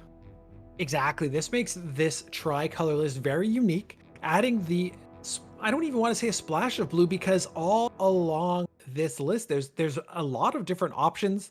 Every color has at least one body that requires 2 gems. So the Hopeless Necromantic that we mentioned previously, to drop that on turn 3 will require a little bit of a good luck of the draw to be able to burn 2 gems in your first 3 turns. So there's just, again, a lot of threats in this deck, and I feel like Shadow, with the way that they brought their red-green, the same thing with this tricolor list, a lot of threats, a lot of pushing through your opponents, pushing through their answers and really just trying to continuously establish the board and just hoping to push damage that way.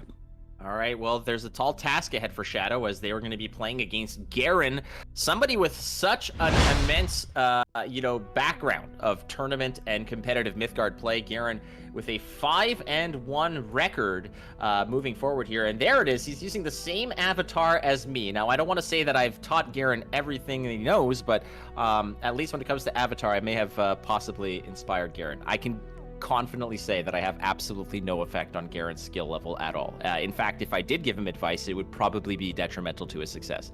Nonetheless, we're moving forward with these 3 lists here. Green and red, as well as an orange and purple Rebels list that has been very strong and very popular. And there it is. I mean, would it be Gerren if it wasn't a yellow and green control? Exactly, and I think, we saw him just absolutely demolish the competition with his yellow-green control. This is a type of list that Gerren has been playing since the dawn of time, it feels like. I believe it was banned almost every round last EOSQ. This time around, let's see if Gerren is able to play this list a little bit more often. But otherwise, we see those Rebels. We see, not exactly a standard list. There's a few little extra tweaks and things. We see the Shinobi of Smoke, for example. The Celestial Dragon drop in, so a few extra little tweaks to that list, and then you've got your green and red playing that Resurrection kind of Hopeless Necromantic type of list with Disc of Circadia, pairing it with Mend, actually, which is a little bit unique. Normally you see that with Smite, or you'll see that with Foresight. Yeah, I've even seen it with Bolster, to be honest with you. Disc of Circadia, I mean, you're really only using the power, frankly, to just go ahead and load up your graveyard and find the cards you need and draw the cards you need, etc. In this case, it feels like Mend might just be a situation of, well, we're going the distance. I might as well have something in my back pocket to just, heal up my units, give me a little bit more life, and sort of prolong the game here. And then you kind of pick and choose when your options are there. But there are so many ways that once you sort of surpass the 5 and 6 mana part of the game, that's when you can start slamming down things like Eco Terso and Venma Helicarrier, Typhoon Crisis, etc. These are cards that you're going to be burning early anyways. So Grand Finale is going to be pretty spectacular in terms of fireworks for Gerren. Coliseum of Strife, Bolster for the the orange-purple list. Perfect Grade again, Merciless Kozinga, Master of Shadows. These lists are frankly, it's a nice solid list. It's an aggressive list that can really snowball and run the table at times. But again, I'd be surprised if Gerren does not have his yellow and green list banned here. And I think we've established that that's often the case. So much so that Gerren this time around decided, I'm going to split those green options up. So I'll get to play a little bit of green anyway. So, things you might want to know. Short Stag, not in that red-green list, playing it in the yellow-green list as well. That yellow-green side of things plays a little bit more of a slower pace. That's where you see Terminal Calculus in there. Obviously, Misanthrone and things like that on the yellow side. Whereas that red and green, it's about dropping big bodies and it's about threatening. Eco Turso makes its way into that list because a Turso off of a Necromantic can really cause problems with that overrun if it's dropped early game in front of something small. Can really do some damage there. I think the bans are in, Flake. Are the bans in? The bans are in. Let's go take a look at what either player fear the most when they go to bed and have nightmares of certain color schemes. As we see, there it is, Shadow taking pretty much the standard line here of saying, well, sorry, Gerren, your meal ticket, that green and yellow train that you've been riding to success for so long, well, we're going to have it parked at the station here for this setup, as Shadow is not going to have access to his tricolor list. Gerren, in this case, saying, well, why ban 2 colors when I can ban 3, kind of, sort of, maybe-ish. I mean, if we're going to try to justify it here, I think the fact that is that, you see that Gerren has such a strong history with yellow-green that it is probably your best bet in terms of getting rid of. But the games are ready to go. Let's jump in, Chris. It is Gerren versus Shadow. It is the semifinals of the end-of-season qualifier number 2, Superfly edition. I feel like based on Gerren's pedigree, yeah, there may have been a little bit more thought into what should I ban than, 3 colors, let's get rid of that. But you also have to look at it from the perspective of, Shadow bringing something that, maybe you're not that comfortable playing against. Maybe you don't see a lot of blue, yellow, green. Maybe you haven't tested against it. So you decide, hey, I'm not going to take the risk. I know what I'm comfortable playing against. The other 2 lists that are here, the Rebel that Shadow is bringing, as well as the green and red, or standard lists, so maybe I'm going to feel more comfortable countering up against those. Yeah, and we're going to do what we do best when we play Rebels, is just start putting Rebels on the board as a Xerxian Recruiter. Awaken effects occur when the unit hits the board, and in this case, look at the top card of your deck. If it's a minion, draw it. Simple as that. Now, it's now a Rebel permanently. It's just welcome to the team kind of situation. As they don't get a choice in the matter. They don't get, they don't give them a pretty pamphlet. They just say, you're a Rebel. You've joined the cause. Exactly. Congratulations. Are you from Kashyyyk? You're a Rebel now. Are you from Alderaan? You're a Rebel now. Are you from Coruscant?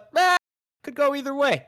But as we see, the Storied Martyr there in lane number 1 has the demise effect of giving all your other Rebels +2/+2. So establishing a lot of Rebels on the board early can get a little out of hand, especially since the Racer in Shadow right now is also a Rebel. In fact, it's a Spirit Rebel, the big kind of Rebels.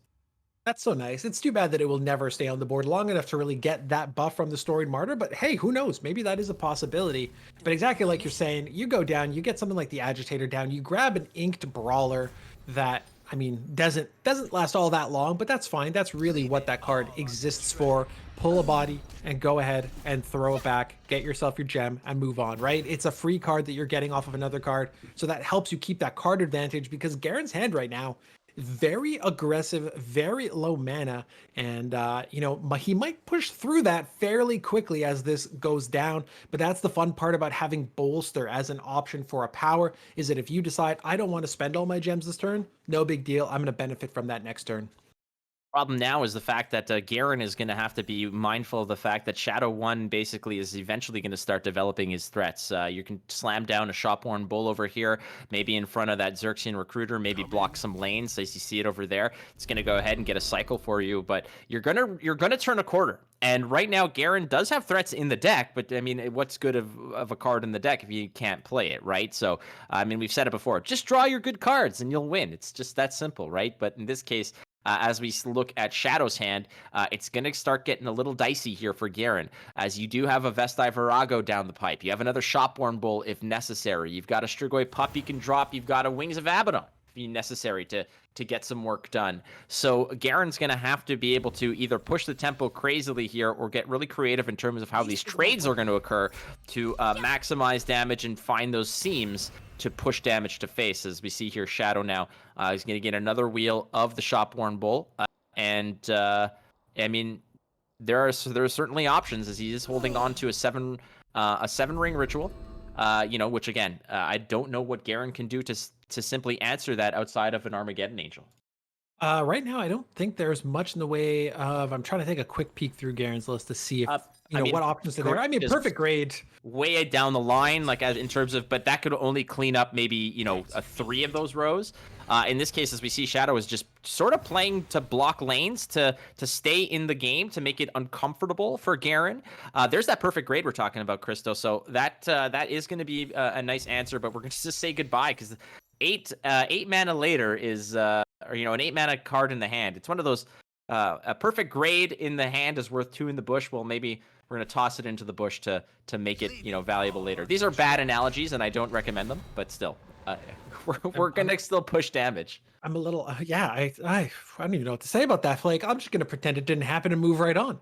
So the beauty of Coliseum of Strife is that dropping those Racer and Shadows and clearing a minion actually gives you an additional energy on that. And when you hit 3 at sundown, you're drawing a card, and if it's a minion, you get +1/+1. So you're going to be able to go out there, continue to refill that hand with other bodies, get that carryover from bolster as well. Another Racer, probably not exactly what Gerren is hoping for in the hopes of establishing something a little bit bigger, but another great spot removal that, I mean, looking at Shadow's hand, you don't really need spot removal. You're going to need to remove some big boys and girls based on what we're seeing in Shadow's hand. But I think Gerren, again, knowing the experience that they have, playing this masterfully, saying, I've got an aggressive hand, I'm going to play aggro.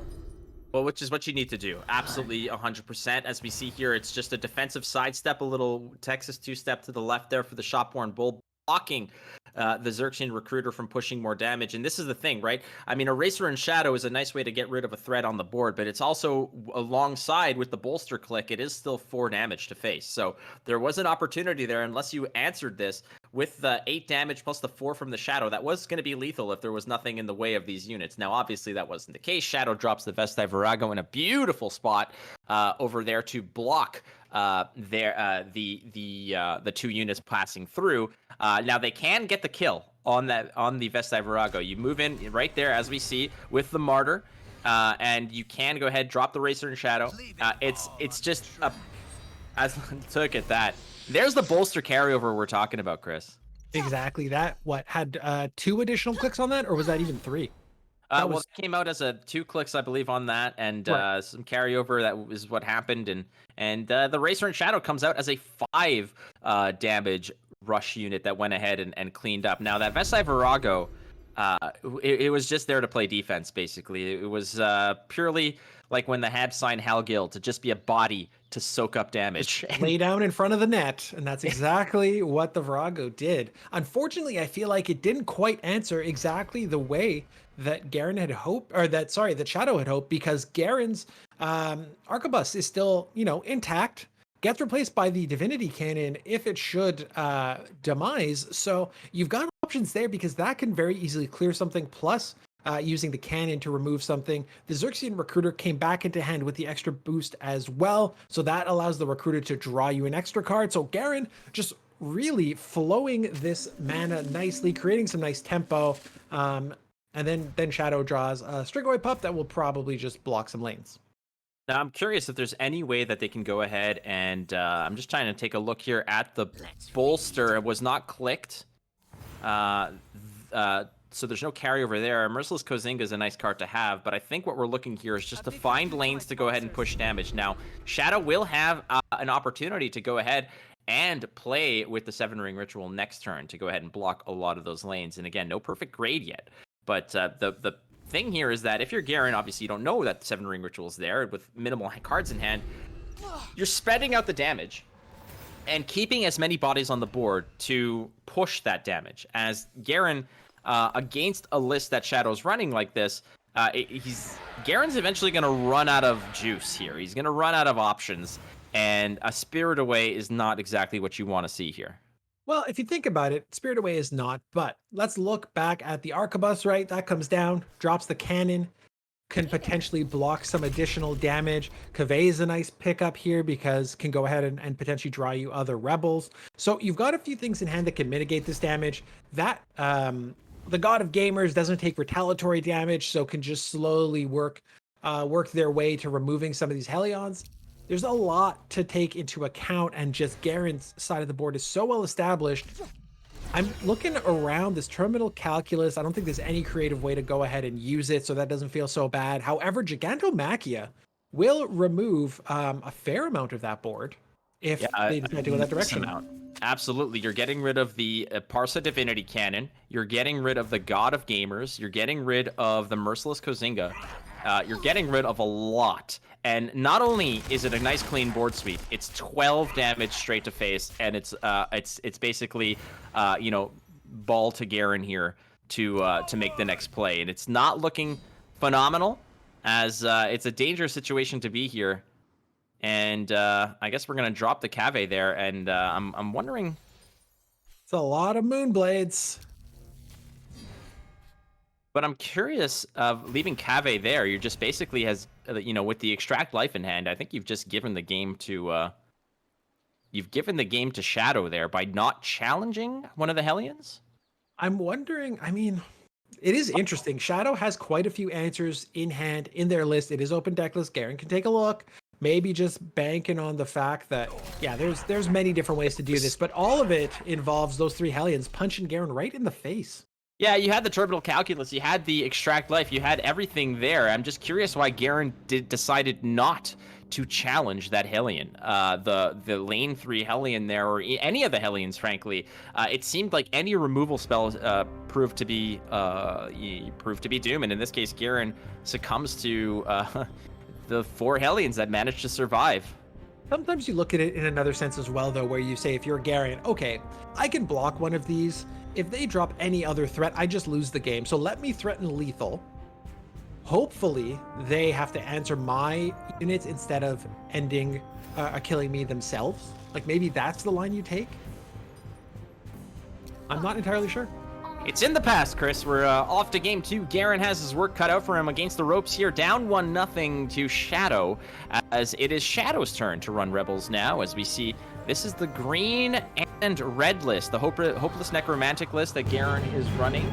So Gerren will be looking to, populate that, the graveyard, the boneyard, with some of those big units like the Eco Terso, the Venma Helicarrier, the Typhoon class Hydropolis. But the problem is you don't have any of those cards in your hands. So how are you going to really be able to just slam down? But I guess you just can't be greedy, right? You can't get out there and hope for those home runs. You kind of have to play it, especially against a list like this Rebels list that can really run the table early. You can't get too greedy. And then, frankly, at this point, playing a Brine-bound Believer off of a Hopeless Necromantic is, I guess, as good as you'll get.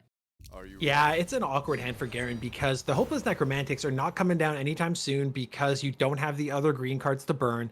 Even if you had the cards to try and discard with Disc of Circadia, you can't discard them and burn them at the same time. So you just kind of have to abandon that game plan and come back with with bodies that threaten on the board. And don't get me wrong, that Believer is a solid 2-drop, recently even nerfed to add a second gem. Doesn't make a difference. We still see it pretty regularly because it is such a threat if you cannot answer it. So, maybe there is a line further down in the game where that Believer does make sense coming off the Necromantic and then does add an additional threat to the board. Fornican, nice card to have coming back, and it just keeps coming back and keeps coming back. But Gerren right now did burn the Hopeless Necromantic, and with when your power is not Foresight, when you can't go look at the deck to just sort of pick and choose what you want, tossing a card like Hopeless Necromantic can perhaps come back and bite you, especially since you might not find those cards again. The difference here is that you're not exactly hitting a home run out of the graveyard right out of the bat, so it's not crucial to get that established right out of the gate. As we see right now, the Ruby Raider is going to come through. It has been forged, but it will not breach. It's going to trade here. And we're going to go ahead and finish the job here. Mend is going to get the job done as well. Now, Slayer on that Parsa Divinity Cannon means that it will trade with the Oak of Dodona, but hitting Mend and healing up the Oak of Dodona back to 3 health means that it can't use its ability to kill it. It'll have to make the trade itself. So that's it's worth noting as well. Exactly. It's going to remove the body off the board, but that information broker being dropped, insurance broker in the corner is going to make things just a little bit more awkward because it's going to give Shadow access to an additional card. The Oak goes and pulls the Wings of Abaddon off the top of the deck, which is going to be helpful in clearing one of these threats. But, all things considered, the life totals are still fairly similar. Gerren's still staying in the game despite the fact that Shadow has continuously been putting some good board presence down, has had that Inked Brawler just, continuously punching Gerren in the face. And there's that answer that you see because you do not want that Insurance Broker to snowball and continue to draw cards. I completely agree. I think that's a fair trade, especially since Wings of Abaddon. I mean, this isn't an aggressive list that Gerren's running, so it's not like Wings of Abaddon is just dead set crosshairs for face damage, right? It's just there possibly to remove the threats. And as nonchalant as an Insurance Broker may seem, by the way, Insurance Broker has one of the best flavor texts on it, where it says the fee reflects your 8.3% chance of surviving the year. I think that's a nice one. And Master of Shadows now. That is a nasty card that without Blight, without a Transmorgifying effect, I mean, how do you get rid of that as Gerren? I'm kind of just taking a look through the cards that they have, and it doesn't look like there's a whole lot that they could use against that he can play against that. When all else fails, what do? You 7-ring ritual. Problem solved. Let's just jam up the board, force some trades on Shadow side. Sure, that Master of Shadow is a real big pain in the butt, but at the end of the day, it's only pushing 2 damage. It's only removing one of those Hellions, but that Insurance Broker is going to have some fun here. Continuing to draw some cards, give Shadow other options. The Inked Brawler with the boost off the Martyr is actually going to survive as well. So that's going to be another lane block, for the next turn. So Gerren's going to have to draw some cards, possibly with Ichor Feast, and look at finding alternative ways of getting through some of these minions, because otherwise that Broker's going to sit there, just going to continue to draw cards and really cause some problems on Gerren's side of things. Grand Finale is another way to go ahead and just redevelop the board where necessary, seeing of exactly what has been burnt already in terms of cards, what has been forged in order for that Grand Finale to get a lot of value. So I'm taking a look through right now, and it's not looking particularly strong. That Grand Finale at this point, it's going to bring back a Ruby Raider. Looks like it's going to bring back Canine Handler. So we're not seeing the Helicarrier. We're not seeing the Hydropolis. We're not seeing anything like that. So not going to be as effective as one might hope. And these poor Hellions in lane 6 and 7 are unfortunately just, they're kind of they're gonna do a little sidestep action there, as the Master Shadow is he's immobile. He got nerfed a little bit with the detain, but the deport was actually used on that Insurance Broker because it did have 6 points of energy. That's 2 cards to potentially draw right out of the gate. So we're going to just nullify that, as we can see the Hellions just, you're from one of the circles of hell, right? And but the Master of Shadows, everybody's got a fear. I don't care how demonic you might be and what level of hell that you're from. Sometimes things just scare you. So the Hellions are going to take a little sidestep action and get the hell out of there. The Hellions are from one of these 7 circles, but the Master of Shadows is trying to conquer the territory between realms. He doesn't want them all. He wants all of them and everything in between. It's true. Yes. I mean, it's those margins that they want, right? Correct. It's kind of like in Office Space, where they wanted those fractions of a penny that add up to millions. And in this case, that's precisely what the Master of Shadows is looking to do. But in order to get to those territories between realms, you got to go through those levels, and you might have to kill some Hellions on the way. As we see here, 1 Hellion gone. We're gonna go ahead, and that's what the Wings of Abaddon wants to do. It's gonna cannibalize one of its own units, get the immortality to go ahead and trade with the Scion of Pride, which is a good thing to do, because otherwise it can just go ahead and capitalize off of the Pride of Place. But I mean, that's precisely what you want to do with the Tiger Hook swords, is you want to play a little, Mortal Kombat Scorpion cosplay, get over here and finish him. That is a nasty little play, because at the end of the day, you look at it and you say, the Master of Shadow deals 2 damage, not a big deal. Maybe I just ignore him for a bit. But now you cannot. Now that Master of Shadow draws whatever threat you put on the board over, and with that deadly keyword, ends them. So the Hopeless Necromantic, that's fine that you can drop those and they produce additional bodies, which is nice to continue blocking the board. But what happens when you put one in front of the Moonblade? It gets moved over. You're going to have to keep that Master of Shadows busy. but can you do that and as well block the Moonblade from doing face damage? It's looking a little bit scary on Gerren's side. Do you ever grand finale just to try and jam up the board a little bit? I don't think you Um, do because you're not necessarily getting anything that's threatening. Not to mention, if you do grand finale here, you need to move your Hellion to the side. Not to mention, you're putting something right in the range of that Master of Shadows to just go ahead and snipe. I think in this case, it's a matter of we got to find a way for Dashing Ringmaster and Hopeless Necromantic to maybe get a little 1-2 punch going. But I feel for Gerren here, who has a grand finale, but doesn't necessarily have the big guns to capitalize on it. As we see here, we're just gonna go ahead and 1-2 punch at the Moonblade, because I mean, what else can you do if you're Gerren? You're kind of at the mercy of the and that's Master of it. Shadows. But Pride of Place turns that Master Shadows into a 4/4, and we are done here. Shadow won. Tough spot for Gerren all the way through. Unfortunately, didn't find what could possibly help him out here. And when it comes down to it, if you do not have an answer for Master of Shadows, it is a devastating reality for you to digest. It doesn't matter, especially when it's hooked up with that Scorpion Get Over Here card. I mean, you got the sword hooks, and what can you really do? It's because you're going to be dropping cards on the board that are essentially going to succumb to that combo free and clear. And really, you have no transmogrifying effects in that deck. You don't have Blight to kill that card either, so it's just going to run the table, and it just was unfortunate for Gerren, who has been dethroned, I guess, in this case, if you want to call it a dethronement. But somebody with so much tournament pedigree to their name, Gerren, unfortunately, has lost to Shadow, but good for Shadow. Shadow coming through, taking out the #1 seed, Tempest, who went undefeated, and now taking out Gerren, somebody who is one of the most feared tournament players in Mythgard history. Nobody can argue that Shadow does not deserve the path that they have taken to the finals here, defeating two of the best in this top 8 and defeating Gerren in fairly convincing fashion. You can say that maybe with the draws Gerren had, didn't really have time to establish the board as well as they would have liked, but Shadow played well, really played to the strengths and the advantages of their deck, just continue to control that board, put the threats out there, and make it look easy, to be entirely honest. It felt like it was not all that complicated to get through, and we know how good Gerren is. So that's pretty impressive.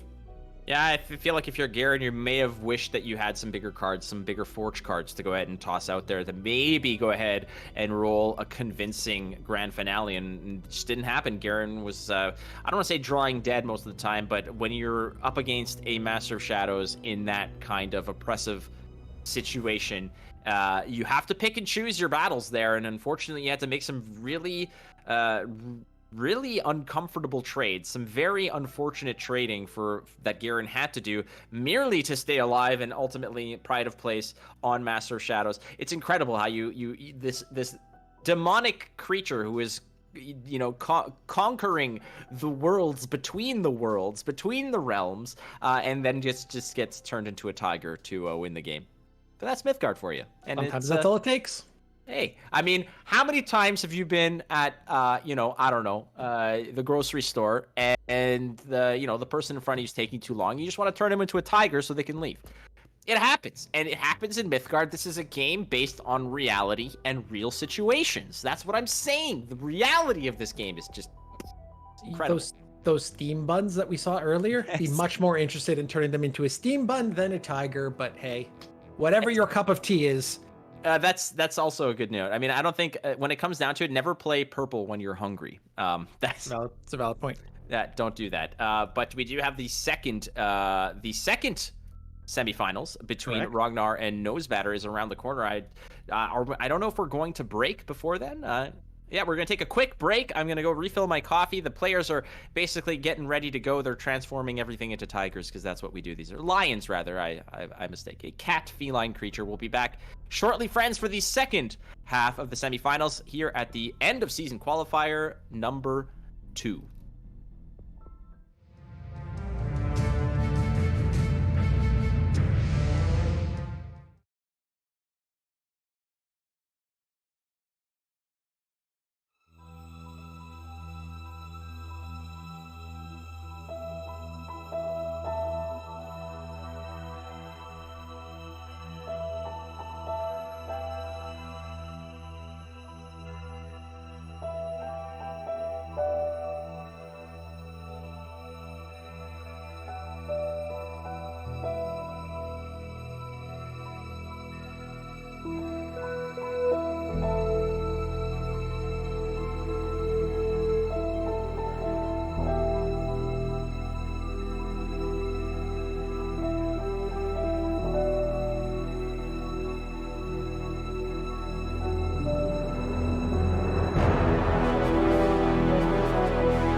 Welcome back, my friends. It is the end of season qualifier number 2 here for Mythgard. My name is Flake. I'm joined, as always, by my co-caster and confidant, the one Christo. Chris, so far so good.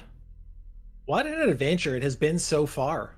It has. Tempest knocked out in round 1. Gerren knocked out in round 2. Shadow one going on to the finals.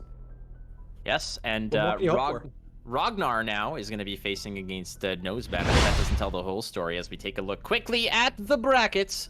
As we see, Shadow is in that he's in the finals. He has advanced, taking on probably one of the more treacherous paths to go against the undefeated Tempest, winning 2-1, and then 2-0ing, crowd favorite Gerren there, somebody who has really, made waves in the tournament scene. But that's that Shadow now is kind of resting. He's got a little bit of time now before we get to Nosebatter versus Rognarr. That is the second semifinal here, Chris, and we have already gone through Rognar's list. So why don't we take a look now, a little deeper dive into Nosebatter. Nosebatter's list here, as Nosebatter is our first look at Nosebatter's list, going 5-1 in the Swiss. Again, ladies and gentlemen, these decks are brought to you by MythgardHub.com. MythgardHub.com. It will not transform you into a lion. That's MythgardHub.com. So are we sure it won't? Because that would be an excellent benefit. It's in their terms of service. They say it. Now, I don't know, but I tend to trust MythgardHub.com when it comes to my life and transforming myself into a lion. Now, I'm not saying that would be difficult or a bad thing to do sometimes, but hey, at this moment, right now, I need to focus on this cast. And Chris, let's roll through these lists. Absolutely. First up, Nosebatter bringing the Journey of Souls orange and purple list. So this one is a little bit more aggressive, running things early in the game like the Trickster. You've got obviously your recruiters to continue to generate some of that hand buff, and then you've got Heaven and Back, which is something we have not seen a lot of. You've got that panic button with Armageddon Angel. On the bottom half, some of the higher end purple bodies will give you just a little bit more reach with obviously Perfect Grade and the Senin. So you've got a lot of flexibility there to play early, play comfortably, but then really have a threat at the end. So you're not going too heavily aggressive. You do have some nice tempo plays to kind of round out this list. Journey of Souls obviously bringing you back your dudes, which is obviously very important to not run out of steam with this list. Yeah, Journey of Souls is a path that had its time in the sun, and it still floats around. It may have, lost a little bit of its luster in terms of what is being played, but that's probably because a lot of the more aggressive lists are not requiring it anymore, frankly. And Journey of Souls is there to go ahead and recover some of those lost units there. But Jinsuk Dollmaster is there, as well as, like you said, Heaven and Back. There's a lot of cool cards that were not part of other orange and purple lists. This isn't your Rebels list, friends, so the Empire is safe for now, as there are not really many Rebels out there to sort of shove a proton torpedo in your exhaust port, so to speak. Moving on here. PG Streamflake. That's a Star Wars reference, okay? You will not stop me from making Star Wars references. Dear God, no. All right, Turn of Seasons, Chris. Now, your mono red and erode as your power. How is this one going to sort of shape up? So I like this one a lot. You've got Turn of Seasons, which again, not often something you're going to see with a mono red list. You're more likely to see a Journey of Souls, something like that, to continue to give you value off of those bodies that you run through your opponent's side. I like erode a lot in this list, and I will tell you exactly why. Because erode functions whether or not you have a body on the board. You give your opponent fragile, which in theory is almost interchangeable with infuse. So if I want to erode something and then hit it with ignition, I can do an extra point of damage. I don't need to have the body on the board. I can have a Ruby Raider breach and deal 1 damage, and I can erode something else to kill it. So it gives you more flexibility. I really like it. I'm excited to see how it plays out. I mean, now that I've said that out loud, it'll probably get banned, but I do like how interesting this Path of Power is. It's just a little bit different from what we've typically seen, especially when it comes to mono red. Yeah, and some other nice cards to have there. Sideshow Chimeras there, and the Sir de Voltilicus. I think I'm pronouncing that as I want to. Chris, there's a saying in broadcasting. It's that if you do not know how to pronounce something, you just pronounce it incorrectly yet confidently, and that's good enough. So that's what we're going to lean on there. Dryas, dry house, dry. He may have a Doctor, problem. yes. He may have. He might have a problem with that statement, but that's fair. I Let's know. move on. I will say this, though. We did actually look to see and perhaps secure a proper pronunciation, and it did not occur. So we did our best, and that's what we're going to move forward with. But yeah, mono red, it'd be nice to see one of these mono colored lists go through. What's interesting also is that one of the latter lists that are out there, you know, like those mono blue Valkyrie style lists, does not make an appearance in any of these showdowns so far. In fact, blue is not even on the menu for Nosebatter. It wants nothing to do with that color. Yeah, and that's not the first time we've seen this as well. I believe it was Gerren's list we had looked at just previously, also running no blue at all, deciding to split up that green. Nosebatter taking a different approach, going with that mono red list, and then filling out the other 4 colors and leaving blue to the side. But let's chat about this Rebellion Safe House Mend yellow green list. And part of this that I find interesting, Rebellion Safe House obviously got hit with a nerf, dropping that starting life from 5 to 2, changing the ability from a sunrise to sundown ability. But Nosebatter says, I don't care about no stinking nerfs. Goes ahead, actually playing Baba Yaga's Den as well. Was recently nerfed from a 2-6 to a 2-5. Went ahead, Short Stag's nerfed. Don't care, going in my deck. So just throwing caution to the wind, saying, I don't care about your nerfs. I'm still going to play this yellow-green list because I feel really, really good about it. True story. When I was a young child, to keep me out of the basement, my mom said there was a Baba Yaga that lived there. So that's why I never went in the basement and was terrified of the basement for a long time. True story. Alrighty, so there it is, yellow and green. You kind of know how those ones go. They like to play long. They like to sort of recur a lot of those spells with Bald Mountain. Revelation of Zimek is there for card draw, and of course Sapo is a nasty one as well. So lots of cool cards to come here with that yellow-green. We've seen yellow-green. They make a fine pairing, friend. I don't know. I wish I was a sommelier of sorts so I can give you a better... Just say peanut butter and jam. Just peanut butter and Merlot is the pairing there, and we're going to move on. Let's take a look at Rognar's list. We saw this one already, but might as well get you refreshed here. Going again with the Zolea as your avatar of choice. Like it. But Chris, again, briefly, let's walk through this because we've seen this one already. Exactly, and I think, talking about Nosebatter, who, went a little bit, I don't even want to say way out there, but just nice, creative, mono red, things like that. Rognarr went the opposite direction, just the tried and true, playing Rebels, doing that purple and orange split. We see Rainbow's End, which we have seen quite a bit of in the event and has done fairly well when we have seen it. So the blue and yellow list with Rainbow's End and the Reconstruct to really slow the game down. And then that Disc of Circadia, which can get absolute nasty cakes if that Necromantic can land on something big and bad early game. We saw Grand Finale be an excellent finale in the previous matchup with, the Helicarrier, the Hydropolis, and things like that coming back out. So there is no shortage of threats in that red and green list. Just comes down to if you can draw and sequence them properly to get all of those bodies out there in the right order and then just kind of run over your opponent. Yeah, well, we saw it previously. Gerren's grand finale unfortunately fell a little flat. It's like having a Yoko Ono as your headliner at a music festival. Sometimes it just doesn't happen, and that's not going to work out well. So we'll see if perhaps you can go ahead and set up a better grand finale for Rognarr. But I believe the bans are in, Chris, so we're going to go take a look at exactly what's going on with the bans moving forward, as Rognarr and Nosebatter are going to be basically with the Conquest format. You have 3 decks. One is banned, and you need to win with the 2 remaining decks. So as we sort of finalize the bans, they're getting their last thoughts in terms of, well, do I like this? Do I like that? I suspect that we might not see the mono red, unfortunately. But that seems to have been the case as we take a look at the bans. Oh, no, we're getting it set up real quick here as production has said, hold on a second. Snakes in the system. Snakes in the system, I think. Why did they tease me like that? Why did they go and put out a mono red list and I never get to see it? Why did Sam Jackson get on a plane with so many snakes on it?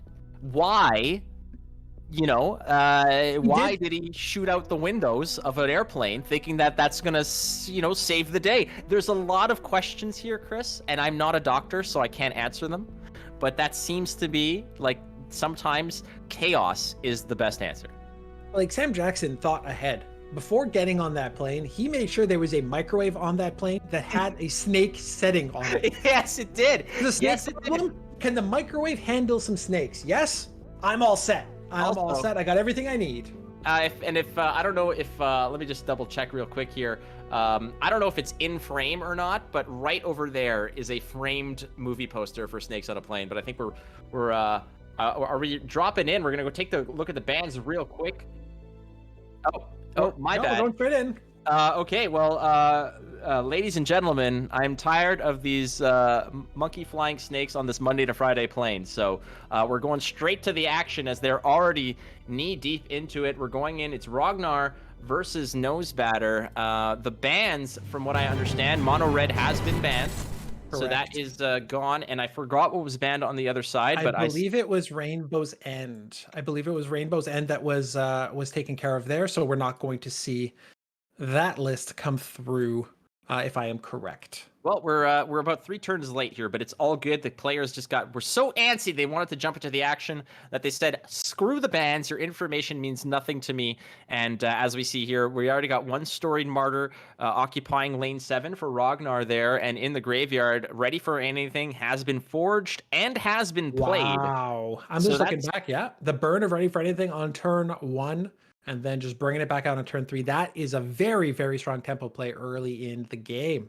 Oh, definitely. That just improves your hand. It gives you a little protection on the minions that are being played as well.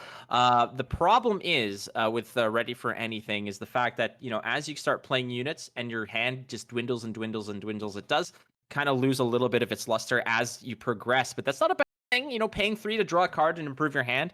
Just make sure that you have some minions in there to take stock in that option here. Now, you are on 3 mana. You're opting in this case to go ahead, dropping in the bolster. Now there it is. That is a bona fide big and nasty Racer in Shadow that's going to find some value. Now, unfortunately, that Racer in Shadow is just going to cruise through Tokyo Drift style. It's out of the picture, but we're still going to establish the board as now we have 2 storied martyrs on the flanks of this board. That's the beauty of Bolster in this type of scenario, right? Yes, Infuse would do the same thing, but I find that versatility of Bolster is very, very nice. We also see that second story martyr come down with the little bonus from Ready for Anything. But to your point, dropping a lot of bodies here. Rognar's hand is quickly emptying out, and we see Nosebatter have quite a few threats on their side of the board. Parry at the gates is going to be able to block some lanes and continue to refill the hand. You've got things like the Insurrectionists that are going to go and give you additional cards to burn. Again, continuing to give you that advantage. Once things get out of hand, Spirit Away will take care of a big threat. Not that we see one in hand. So just lots and lots of options for Nosebatter to continue to establish this game, whereas Rognarr is slowly running out of resources in hand and just needs to continue to push damage as quickly as possible. And no burn on that last turn worth noting. Didn't want to go ahead and kick a Brother Moonblade or the Dark Passenger, opting just to keep them and maybe, ruin, not ruin, but sort of pass back a little bit there. Just sort of you're losing a little bit of the tempo, but you're also keeping some cards in your hand. And I think that's important given the fact that the hand discrepancy here is just well weighted in Nosebatter's favor, even though he doesn't own any real estate on the board. But the desertification engine is going to come through. Go ahead and just dig in, create an unfavorable lane there with the desert and a nice hefty body to answer potentially that storied martyr. The thing about answering that storied martyrs, the one in the middle is going to turn into a 5/5. So that's going to be a lot of damage that Rognarr will be able to push. The challenge last turn with not burning a Moonblade is that playing one of them requires 2 gems. I have to assume that, Rognarr was hoping for another gem this turn. They will be able to go ahead, burn that Inked Brawler, not feel so bad if to be able to keep the both Moonblades and actually be able to play them.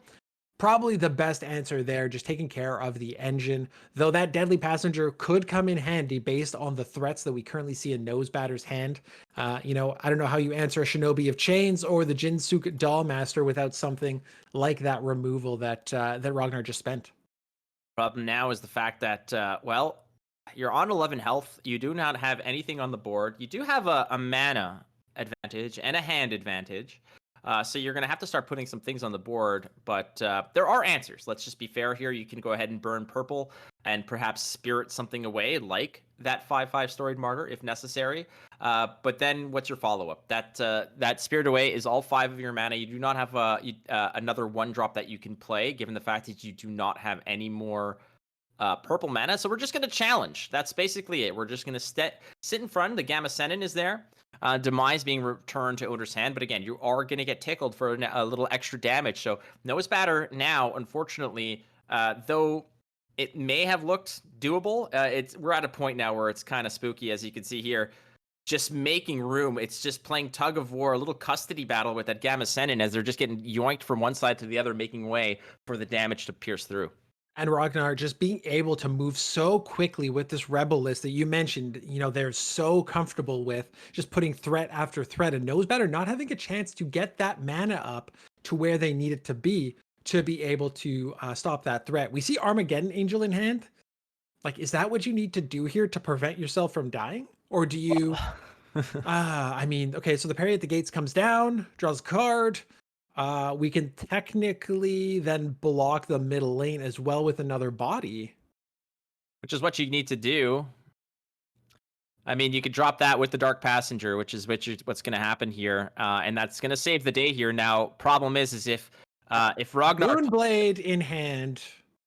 Yeah, that's a spooky thing. Not to mention a top deck of Eraser and Shadow would have also been it. And there it is. Nosebatter just... GG in that one. Well played. Rognarr says well played as well. And this is how this deck wants to operate, Christo, especially when you have a hot start like they did. It's just rebel, rebel, rebel, rebel yell, and you're through. And that's what happened. The pressure was just too much. Nosebatter never was able to catch up properly. And you said it yourself, right? That Rognarr has popped into your chat before, talked about how much they enjoy playing that rebel list. And when the cards obviously roll the way you want them to, that's an added bonus. But you can just tell how comfortable Rognarr is with that rebel list, being able to put the threats on the board, do the damage, and just there was really no coming back once that early game was established the way that Rognarr had hoped. So we're going to see Rognarr coming back here with the Rainbow's End list going up against the Orange Purple Journey of Shadows list by Nosebatter. So I was actually incorrect. Rognar's red-green was banned, not this list. So Rognarr does need to win with the Rainbow's End, whereas Nosebatter's mono red was banned. Now, we saw this in the first matchup with Rognarr and did find a really, really creative way to go ahead and find lethal under the gun. He had 2 minions on the board. One was Sapo. I believe the other was... It was the Earthshaper. Starts with an X. Samsonite. That's the one. Why don't you just check the briefcase, Lloyd? Okay, I'm done. Nonetheless, Rognarr was able to find it just by means of, being able to play Allfather's Horn, replacing some of those enchantments and getting 2 attacks in for a perfect lethal. You got to get creative.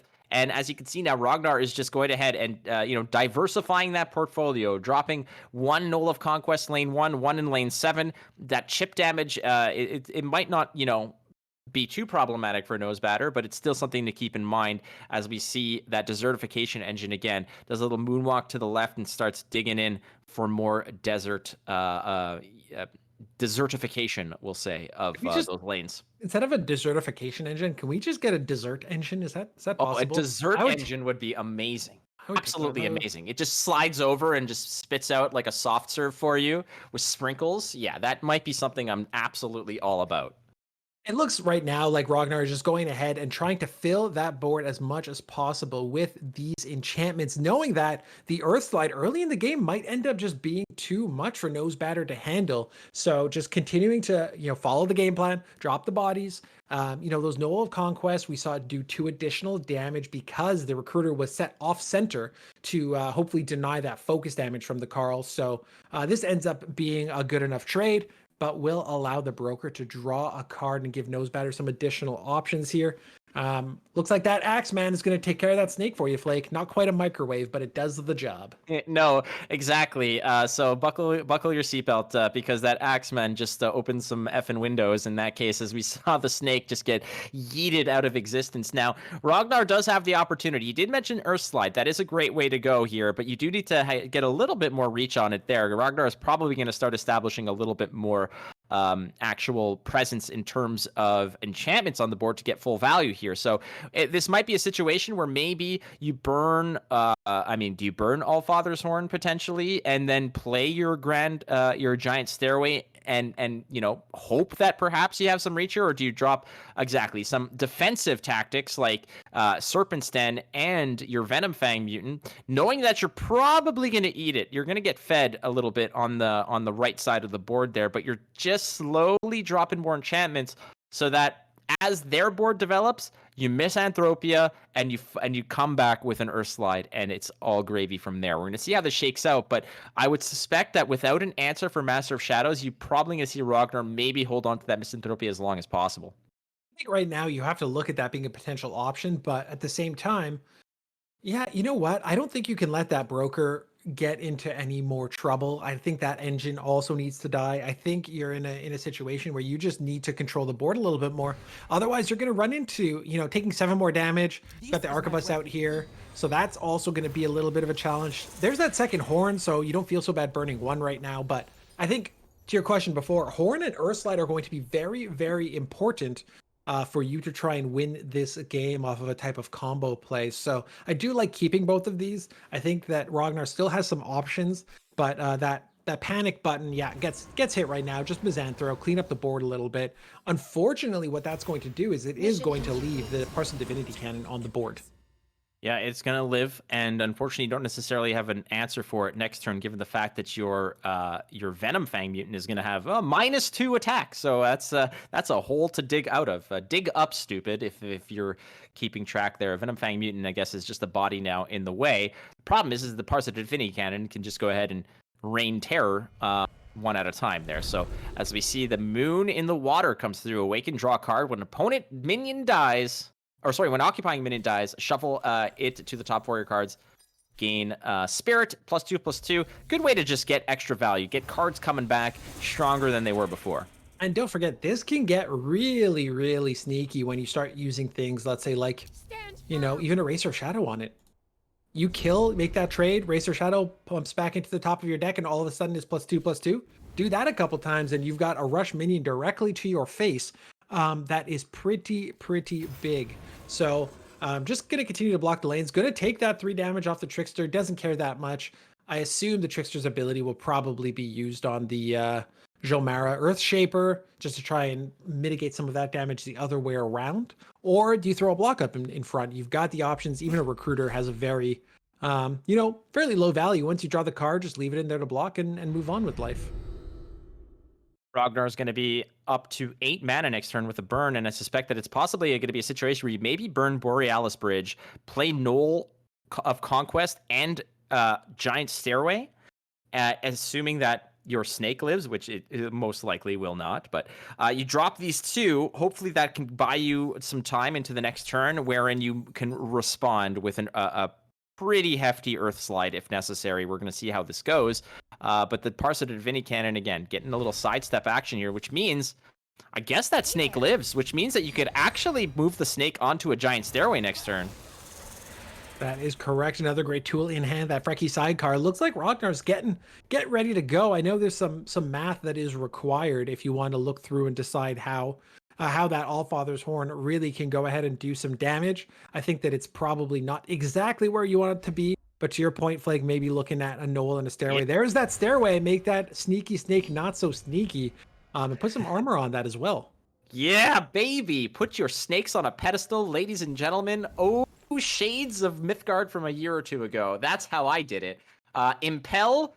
But you jam a Stairway next to a Serpent Den, and you just impel those bad boys over every turn.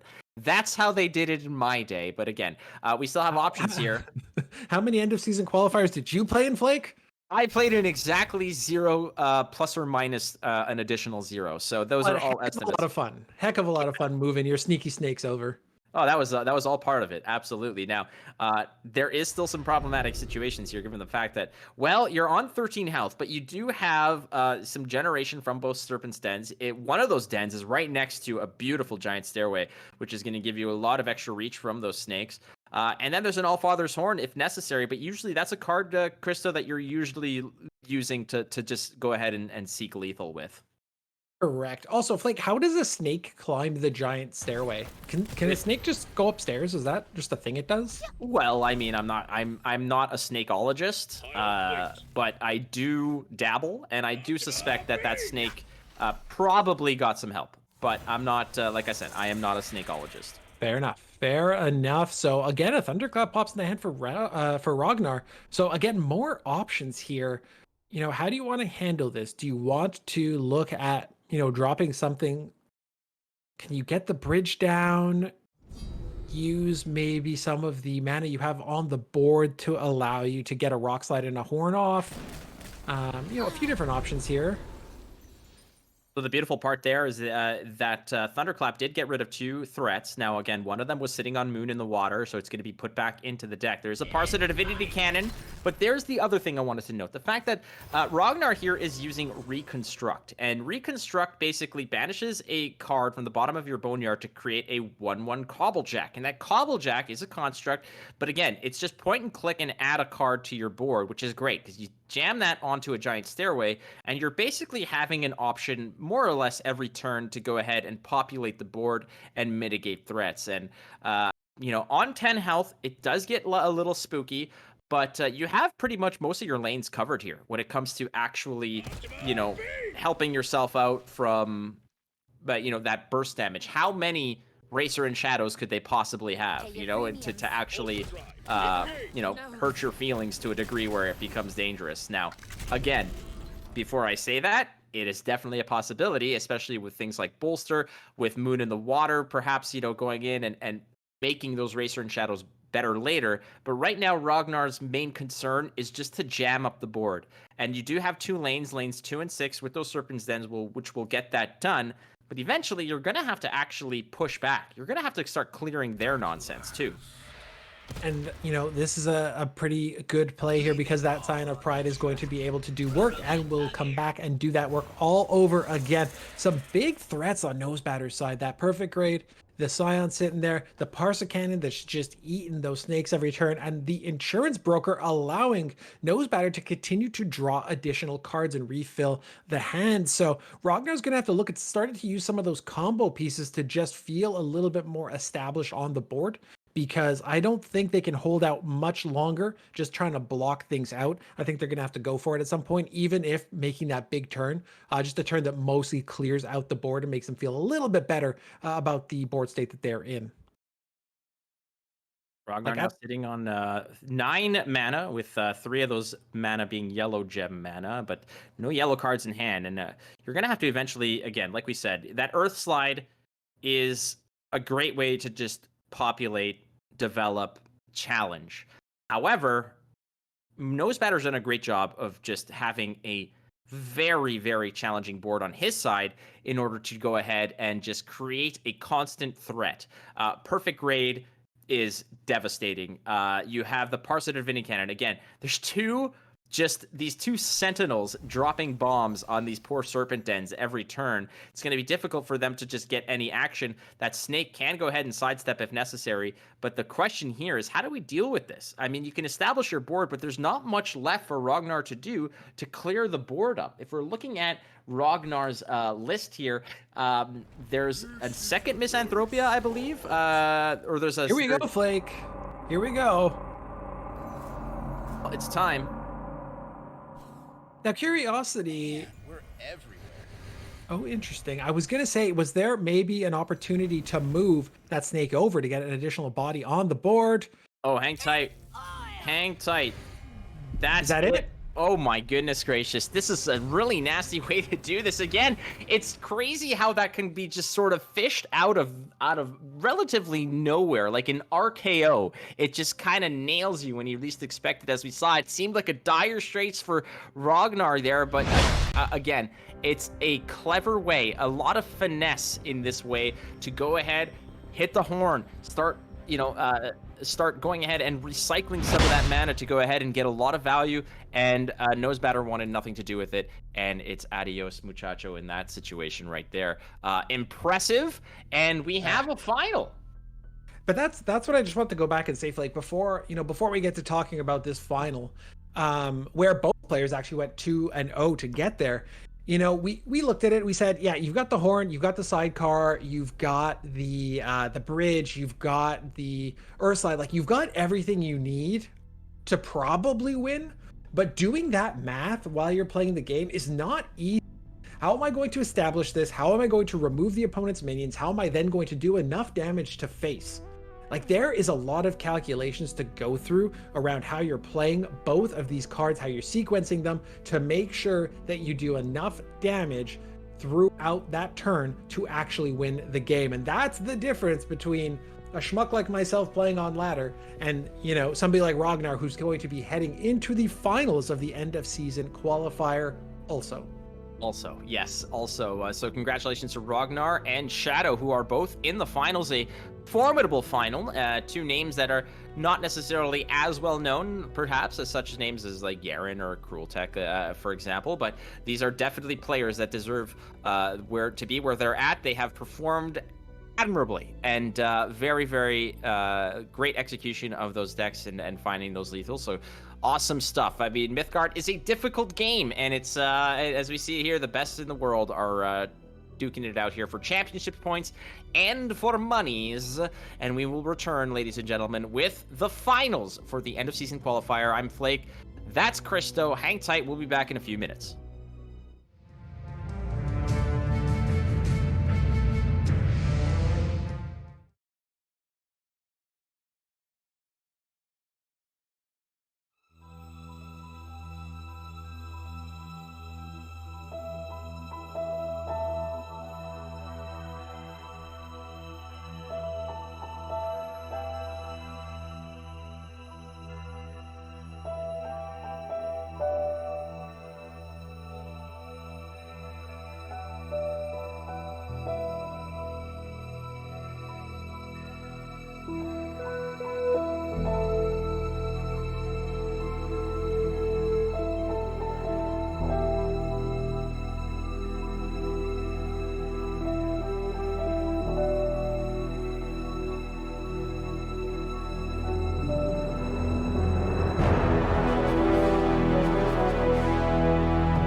All right, so we've dealt with some technical difficulties earlier on.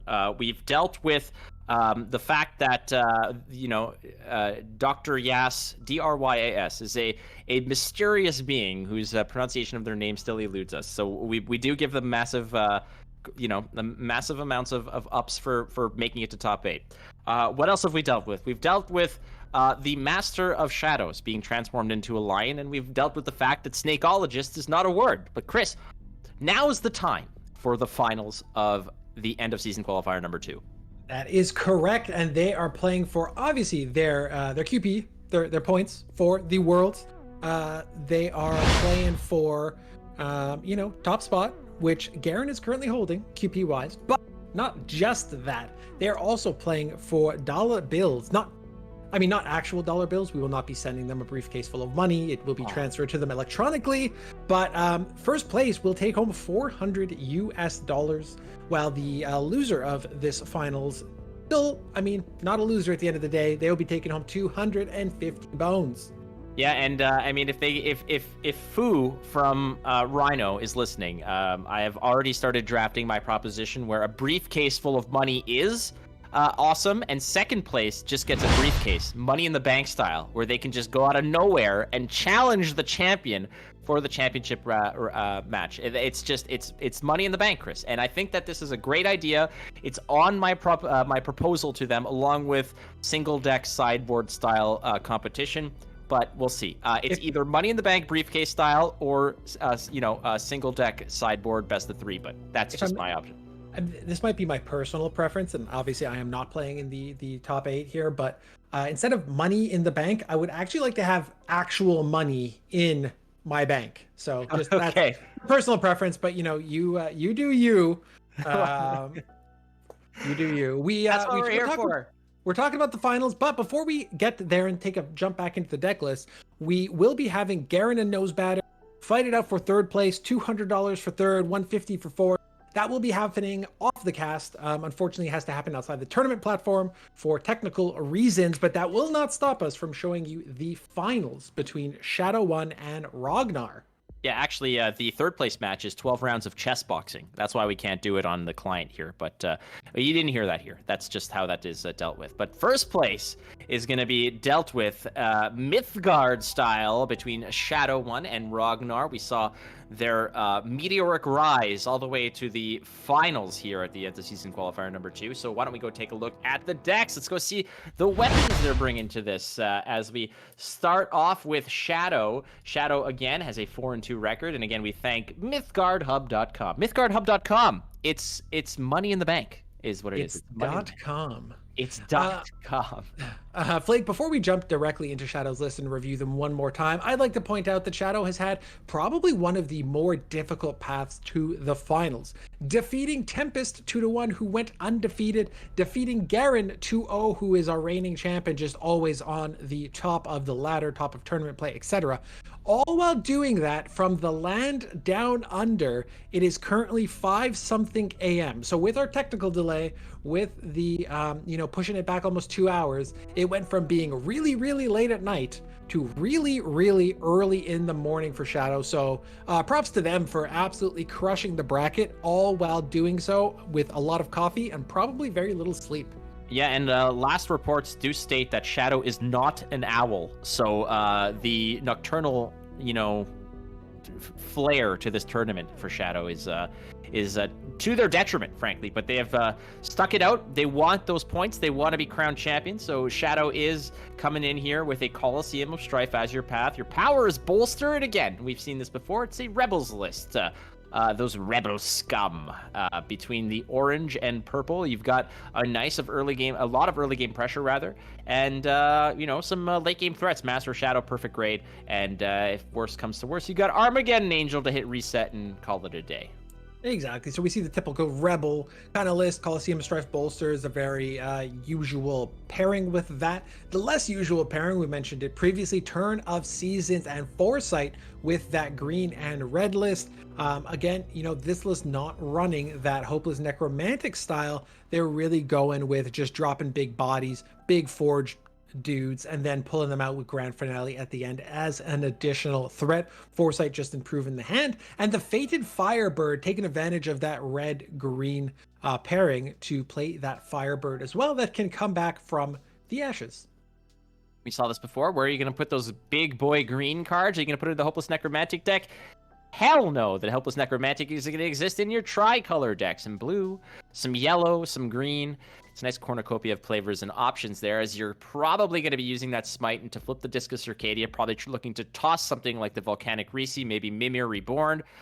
You've got all kinds of options like Harvester and Tangleskin, as well as, who knows what else you want to toss in there. God's Bane Transport. You got options. It's not the typical way that you'll usually see Hopeless Necromantic played on the ladder, but it's a nice way to sort of save some of those very powerful green cards that might otherwise have eaten a ban. So good way, given the rules of this tournament, to sort of spread that out. And yeah, again, Shadow has been very successful for this, but what about Rognarr? Rognarr also has some weapons at Rognar's disposal. And again, playing with Rognarr, watching Rognarr play has been a treat, and Rognarr is a good person that just a nice guy, nice dude, and they have made it to the finals here with what we see in front of us. And again, Chris, another Rebels list. And you mentioned it before, Rognarr feeling very comfortable with this Rebels list. We saw it banned in the first matchup. We saw it just play so smoothly in the second matchup that I wonder if, we talked about Gerren and his yellow-green. I wonder if this is the Rognarr list you want to ban just because of how comfortable they are using this list. After that, we've got the Rainbow's End situation. We saw the burst potential of things like Allfather's Horn. Pair that up with, your Earthslide, pair that up with your sidecar, give you a lot of points, a lot of damage very, very quickly when you spend the early game just, setting up your enchantments, using things like Corrode Equipment for removal, using your Venomfang Mutants, and then you just can come down with a huge burst at the end of the game, even when, and we saw it, look almost a little bit out of reach last game, but, Allfather's Horn can do a lot of damage all in one turn. Yeah, Rognarr, with that list there, has been able to find these lines to go ahead and burst through. If you're on the opposite end, it just seems like you can never feel safe because there are ways. If Rognarr has 8-9 mana in the bank and 3 or 4 cards in hand, I don't think that there's really many situations that they can creatively get out of jams, as we saw earlier in that previous matchup before we went to break here. What busted Rognarr through to the finals was this crazy play of just dropping an Allfather's Horn into these enchantment cycling for more mana to get things rocking and rolling, and eventually just finding the seams in order to get it through. Again, you cannot feel safe when you're playing against this list. And finally, red-green, Disc of Circadia. Again, everything just sort of leaning on Hopeless Necromantic, maybe hitting a home run early on. But we've seen these Hopeless Necromantic lists have a lot of longevity and success, well, even when they do not lean on that big play early. Obviously, if you can get that to stick, that's fantastic. And that could usually win you a game very early. You can snowball off of that very early. However, even when those threats are answered or you don't have access to them, we have seen this list be able to just sustain early game pressure, turn the page, and then start pushing back. And I suspect that this is another big deck that could. It's a deck that could beat you in the first 5 turns, or it can really just buckle down and get you in the long run. I think that's a little bit of a change of what we've seen in the way of this kind of necromantic Disc of Circadia deck. It's been around for forever in the Mythgard meta, but I think in the most recent expansions, adding in the Helicarrier, adding in the Hydropolis, adding in Grand Finale, because that was just not a threat that Disc had originally. So, whether you can get your necromantic out and get your Helicarrier down and things like that from the graveyard, or if you have to burn them to forge them and see them later with Grand Finale, this deck really does want to play out a long game because it can go and just get an infinite amount of resources, where you're talking about things like the Shortstag coming back, Murmur stealing your opponent's cards. You have so many ways of just really being a difficult list to play against.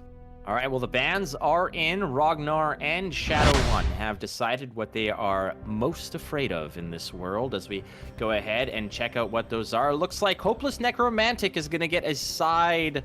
You just get brushed aside here as Rognarr will not have access to his Disc of Circadia, his reanimation deck, and Shadow's Tricolor reanimation is also off the menu. So it's going to be, we're going to have Rebels, and we're going to have, dear goodness gracious, whatever, a little red-green nonsense going on. It's going to be a fun list, a fun way to see this. But Rognarr is going to get another crack at perhaps busting through with that blue-yellow, that list that just seems to just pluck these lethals out of thin air.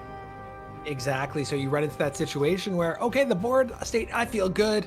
I feel like we got bodies. I'm blocking some lanes, and all of a sudden, Earthlight comes down, fills the board, and that Allfather's Horn can just do so much burst damage. But I'm a little disappointed, to be honest. I was hoping to see Shadow's, Shadow's Tricolor list. It was banned last time around. It's banned again.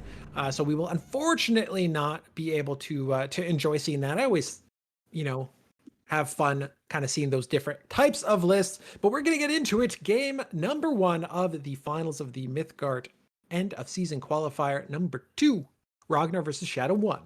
Now, Rognarr is going to go second, but there is a nice little hand that they could play with. Again, you have a Storied Martyr, some Inked Brawlers. You could really populate the board in a decent way. You perhaps burn the Parry, play the Martyr, you burn the God of Gamers, you play the other Martyr and the Inked Brawler, and suddenly in 2 turns you have a pretty challenging board to deal with. It might all just sort of hinge on a Storied Martyr not getting killed off of the bat, but we'll see how this goes. But looking at Shadow One's list there again, this is a list that it can get you in the long run, but there are options for some early game either damage mitigation or some actual pressure, as we see here. Rather, in this case, we're just going to go ahead and drop the Strigoi Pup with the Drenny Propagandist just in the opposite lanes and say, all right, well, I win the trade battle here because I'm getting that life tap value as well. So we're going to go ahead and drop the other Storied Martyr, and like we said, we're going to burn the way we did, and now this is a board that is going to be a little bit more ugly for Shadow to deal with cleanly. Exactly. So, Rognarr comes down and says, I'm going to go play over here. Shadow decides, I'm going to go play over on this other side. Led Astray being spent a little bit early, but, to your point, when you can get a 4-point swing off of a pup, you can get 2 points off the Propagandist, you feel pretty good about the direction that went. And now you're just going to come down, drop in those cheap bodies to block rows and see what kind of damage we can do. Shadow is going to have to make those trades. There's no creative way in hand, I do not think, of being able to get out of that one. So might just be cleaning up the board here, but doesn't feel bad overall. Pretty much even side to side, and I would manage to think that if Shadow can kind of slow things down long game wise, they should have an advantage here. As Rognarr has got it. He's in his comfort zone though with his Rebels, but they typically want to finish this game in the early to mid round. Question now is, do you follow up? If you do draw a purple gem to burn, you could play God of Gamers, but it might be a situation of just playing Parry at the gates.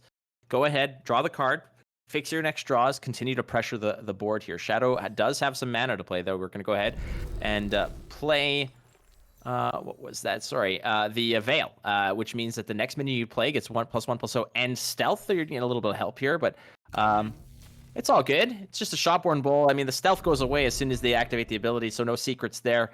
The Bull doesn't matter. It doesn't care because it's a nice 4-point body to challenge the Storied Martyr. So the question is that what's going to happen? Are we going to get that kill? Because it's not favorable all that much, but rather what Rognarr chooses to do here is just to go ahead, diversify your placements on the board, get as elusive as possible as we go ahead and just spread out the damage and continue to push here. And Ready for Anything is a nice way to just go ahead and improve your whole hand. And Rognarr knew in that situation, hey, Shadow's going into winter. The downside of Turn of Seasons. It's got 3 lovely seasons and one that just makes me feel right at home being Canadian. But this interaction now with the Shopborn Bull being fragile does not give you the benefit of that trade that you would want into the Storied Martyr. That means that Shadow will probably have to ignore that interaction and just kind of wait for next turn to see what happens, or just move out of the way, knowing that the Brawler will very rarely have a good trade into the Bull. But there's still damage to be done on both sides. could very well see, the Oak coming down feels a little bit bad because you won't get a ton of benefit out of it.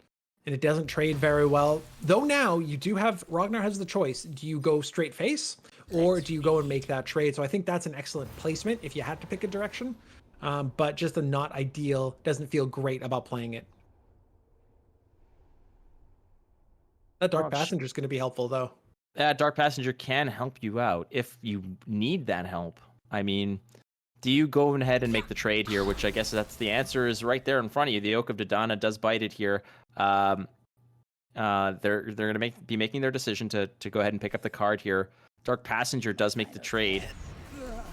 I guess what Rognarr is looking at the board here, saying, I can go ahead, clean up the board, leave a body on there for me. You're running out of cards, and I still have some decent stuff moving forward. I have a Ready for Anything. I've got another Parry, a Scion, God of Gamers. There's a Brother Moonblade. So playing to the reality that I am outgunning you in terms of card size and board presence now. So I'd rather just make the trades, clean up, and go from there. So again, playing very elusively, a little lane 1, lane 7 action here. You can't answer both unless you have both of those cards can go ahead and be put in front of them. One of them is great, though. I mean, that card is great. That Serapis is fantastic. I really like that play because it's exactly how you put it. I'm going to make these trades. I'm going to still have board presence and I'm going to reestablish the board and you're running out of resources. And now Shadow's in a situation where, they look at their cards and go, well, Serapis is fantastic, but I have to commit, first of all, 1 card. So I don't get to block both lanes. I do get 1 lifesteal, sure. But if Rognarr answers this quickly, it can be seriously problematic because I have nothing else in hand and I have to wait for next turn to be able to go and raid the tombs. So in this case, not even going to bother blocking damage, just going to go out there and say, that's fine. I'm going to start some lifesteal. I'm going to start using Serapis to catch up. But the Scion of Pride will say, no. This is probably the perfect situation that you want the Scion of Pride to take. Oh, sincerely, because the life gain for that Serapis is basically, a nice little safety net for you. Again, picking up that extract life is great too. Don't get me wrong. I think that played Serapis in lane 3 there because there is the threat of another Dark Passenger lurking around, and you do not want to just go ahead and give a nice, easy trade for a 2-1, the Agitator into the Serapis just for free there. So rather, we're gonna change the Scion of Pride. Doesn't seem like a fun deal, but you did manage to go ahead and kill the Scion of Pride, and you now have a nice Spirit Lion there on your side of the board. The problem is you're down on cards. You're down on. You don't necessarily have a formidable board here. You're playing fairly elusively. Your opponent's playing fairly elusively in the opposite lanes, just pushing damage. And I think that Rognarr is going to take advantage of the fact that it's going to take a lot of catching up for Shadow to do. So Rognarr might just start playing a little bit looser here, maybe populating the board a little more and trying to actually just go ahead and sneak in for that, that get them into that critical zone where it's dangerous. 1 rush card can just finish the game. And you figure, you were mentioning populate the board a little bit more, but let's not forget, these are not little bodies. That Inked Brawler, a 3/3 with armor 2, just blocks that Spirit Line so cleanly. You've got the Moonblade is a 5/6. These are not small bodies you're going to have to deal with. And the Terminal Calculus sitting in Shadow's hand can be beneficial. But with the amount of boosts that have been put onto Rognar's side, the numbers don't quite line up the way you would hope. So, being Rognarr, looking at your list, you say, are you looking at Shadow's list going, all right, what does he have that can really do some damage to me? And, Ooh, that's a nice draw, though. Led Astray is a decent draw here. Absolutely. But, this might be your best hope for Terminal Calculus at this point. Clearing out 2 3s off of the board. Not ideal, not the most fun, but, do you just throw a body down, you throw a pup down maybe in front of one of them, let astray somebody else, and just kind of hang on that way? Oh, and honestly, you can go ahead and Terminal Calculus both 3s. That's actually not bad. You go ahead and pop the pup in front of anything, frankly. One of either the Agitator, or you could put it in front of the Martyr. But if you're putting in front of the Martyr, you're assuming that there's going to be no more other rebels coming through for them to buff. So I suspect that the pup might go in front of the Agitator. But then in that case, you've cleaned up the middle of the board. You've opened up a window for your 4/4 to move through. Or if you're feeling a little bit more worried, you can slide the 4/4 over to the left to block the 2/1 and drop the pup in front of the martyr, and then it's kind of like, all right, your move. Let's see how this goes. So Oh interesting. wow. Going to take the burn on the pup. So not going to mitigate that damage, though. Again, if you think from Rognar's perspective, does their list really play a lot of burst damage, or can I assume I'm probably only taking 5? If I am, maybe don't feel too bad. To your point, maybe you see the line moving over, but hitting Rognar in the face for 4 points of damage is not negligible either. That puts them down to nearly 10 and can, threaten some lethal. Oh boy, that perfect grade though. Can't be played this turn, but is going to come in handy. I mean, the parry at the gates, the god of gamers. There is just so much in Rognar's hand that trades so favorably, and Shadow is not in a good spot card in hand wise. Not having a lot going on, having just gone through fall as well, going to be Oh, moving that is into winter. that's Um, dangerous right there. That's dangerous. You could slam the Tiger Hook on anything, frankly. Well, sorry, to slam it on the God of Gamer, which doesn't take retaliatory damage. That is a nasty combination here, as we see the nice spirit line is just going to get its kicks in where it is. Seven Ring Ritual is a nice pickup for sure. It buys you some time, especially when you burnt the last Led Astray, because I guess you just want some of that mana there to go ahead and look for your next pickup here. But my goodness, this could be dangerous. This certainly could be dangerous. But I mean, it right now, it looks like Shadow is in a dire spot here, because even though the board is well populated, there's not going to be much damage being pushed through. It's going to be a turn of cleanup with a situation where Rognar's just going to, again, continue to fill the hand, and Shadow is now on top deck, and it's not looking good. That's exactly it. Yeah, at the end of the day, Shadow can populate the board, can make it difficult for Rognar, but we're in top deck zone at this point. So, if Shadow can't pull something that will get a little bit done, I think here. I'm gonna go back through the deck quickly and see exactly what that grand finale pulls, and if it is anything good. Looks like a Helicarrier can come out on Shadow's side, but that may be it. But the Helicarrier could be enough. And Ellie comes out as well. Sorry, and Ellie also comes out. And that's a fantastic card. The Gorgon Ellie is a really cool card. Again, the fact that it has the Demise effect, the Swift effect as well. I mean, it's a really nice little, I don't want to say a cheap card, but I mean, it's not a rare, it's not a mythic, but it's definitely gets some work done. It's nice to see cards like that actually have, some place in these competitive decks. Is there really anything else you do at this point than just try and, let's say, I think you have to 2-for-1 onto the parry, or again, knowing that you don't actually have a third one, it doesn't matter. You don't need to clear out the third lane. This does a nice job of refilling your hand and giving you threats. So we said it was kind of, top decking for Shadow's life, and Shadow did a pretty decent job of pulling out what they needed here. Well, again, the best part about the grand finale is the fact that you're bringing out the Forge card, so you're getting the Forge bonus as well. But dear God, did that parry at the gates just actually get fed? But she stuck in there for all 3 rounds of beatdown and cleared up the board. But that's fine, because we've got a bunch of pack troopers that are going to come in and just feel really good. Now, you're on 7 health. If you can clear the way here, you can maybe load up Eraser and Shadow and see what happens, but you're going to have to actually punch through for damage. And right now, as it stands, it doesn't look like there's a clean way to mitigate a lot of this threat for if you're Rognar. And even if you do, you're going to be stuck in a situation where Shadow can still put more threats on the board, should be able to block some stuff up here, but we're going to also have a situation where, for example, those pack troopers are going to trade pretty easily into the God of Gamers, might want to throw down maybe the crown on top. Yeah, it's going to be a little bit iffy. You're going to be dropping bodies, just hoping that, a good trade happens here. And that, those pack troopers don't help, but that Led Astray is going to remove a body. Is that going to be enough here? Led Astray, 10, not quite. Well, Led Astray is going to get rid of, I mean, you can move through a 6-4. I mean, the 2 pack troopers can get rid of the lane 5 Brother Moonblade. Then you've got 6 plus another. You got 10 damage punching through with Gorgon Ellie and the other 2. But I think that's a trade. I think that's a trade you needed to make. Again, you need to get rid of that God of Gamer, because it's a free trade against you for the God of Gamer coming back on your side here. Gorgon Ellie can go ahead and just kill the Brother Moonblade, and then you could punch through for another 5 damage.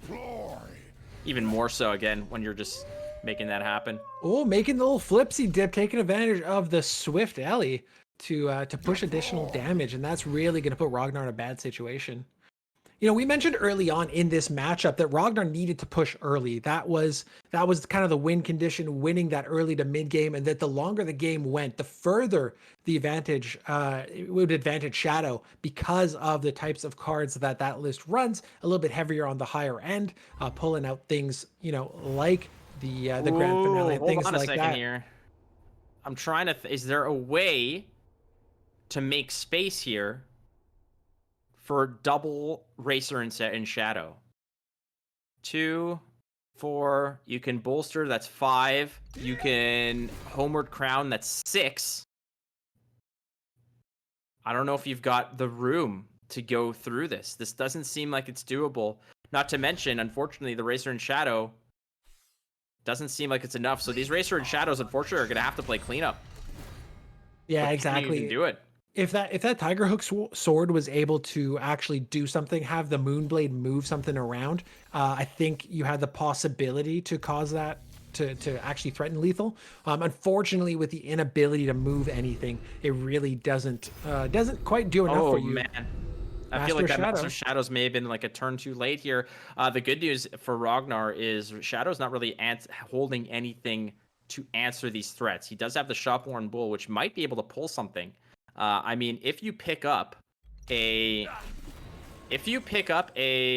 I mean, I would have maybe Shopworn Bull first. Like, you could Shopworn Bull and maybe pick up an Extract Life. But don't forget that Ellie deals 3 damage, so having it die is not actually that bad a thing. Gonna be short 1 on lethal here. Well, hang tight. You can Shopworn Bull. You can find something. For instance, Maybe an the bull ignition. before the attack. Oh, there's no ignition in this list. My bad. My I'm trying to bad. think if there was any reason to maybe do it the other way around. Wings of Abaddon off the top could be a potential threat there, but I mean, how do you deal with this board over here? You're on 1 life, Rognarr. 1 life and 2 bodies. That's She's not enough. done. I mean, he's got the 4 spot on those Tiger Hooks. Unfortunately, that's not really going to work out in this case. I mean, you need... What's really upsetting if you're Rognarr here is that you were so close. You had 2 rush minions. You had a way to deal the damage. Potentially, I think you had 6 potential damage there to get through. But man, those Gorgonellis are really nice to have. Again, with the little do-si-do, a little swift action, punching through. The demise effect also gets you to a little closer to the promised land as Shadow takes game 1 here. It is the end of season qualifiers, number 2 for Mythgard. I'm Flake, joined by Christo, and Rognar's got some work to do up against the fence here again in this Conquest format. Only 3 games, Chris, but I have faith in Rognarr. I'm in right back with the Rebel list that we talked about. Rognarr being very comfortable with, so it will be a little bit of a mirror matchup here. I think both of these lists are actually quite similar. We discussed that that Shadow plays Seal of Exile, that Rognarr does not, but I think most of everything else in the list is very, very similar. So this is going to be an interesting back and forth here. Rognarr actually, oh no, Rognarr does play Armageddon Angel. Ignore me. It's going to be a very tight matchup here, and having the advantage of going first could be interesting to establish the board and feel a little bit better, but I don't know about that here. Rognarr plays Armageddon Angel, but also plays Premium Armageddon Angel, which gives it extra sauce. It's like it's the extra sprinkles on your sundae in this case. But Rognarr now 3 Racers in Shadow. Those are likely just going to get burnt through. Nothing really to address just yet. But again, that Inked Brawler has been poking through and just sort of slowly but surely getting some of the job done. This is going to be a nice little take here as the Racer in Shadow does make the trade, but it also gives a little bit of juice to the insurance broker to go ahead and draw a card and refill into another Racer in Shadow.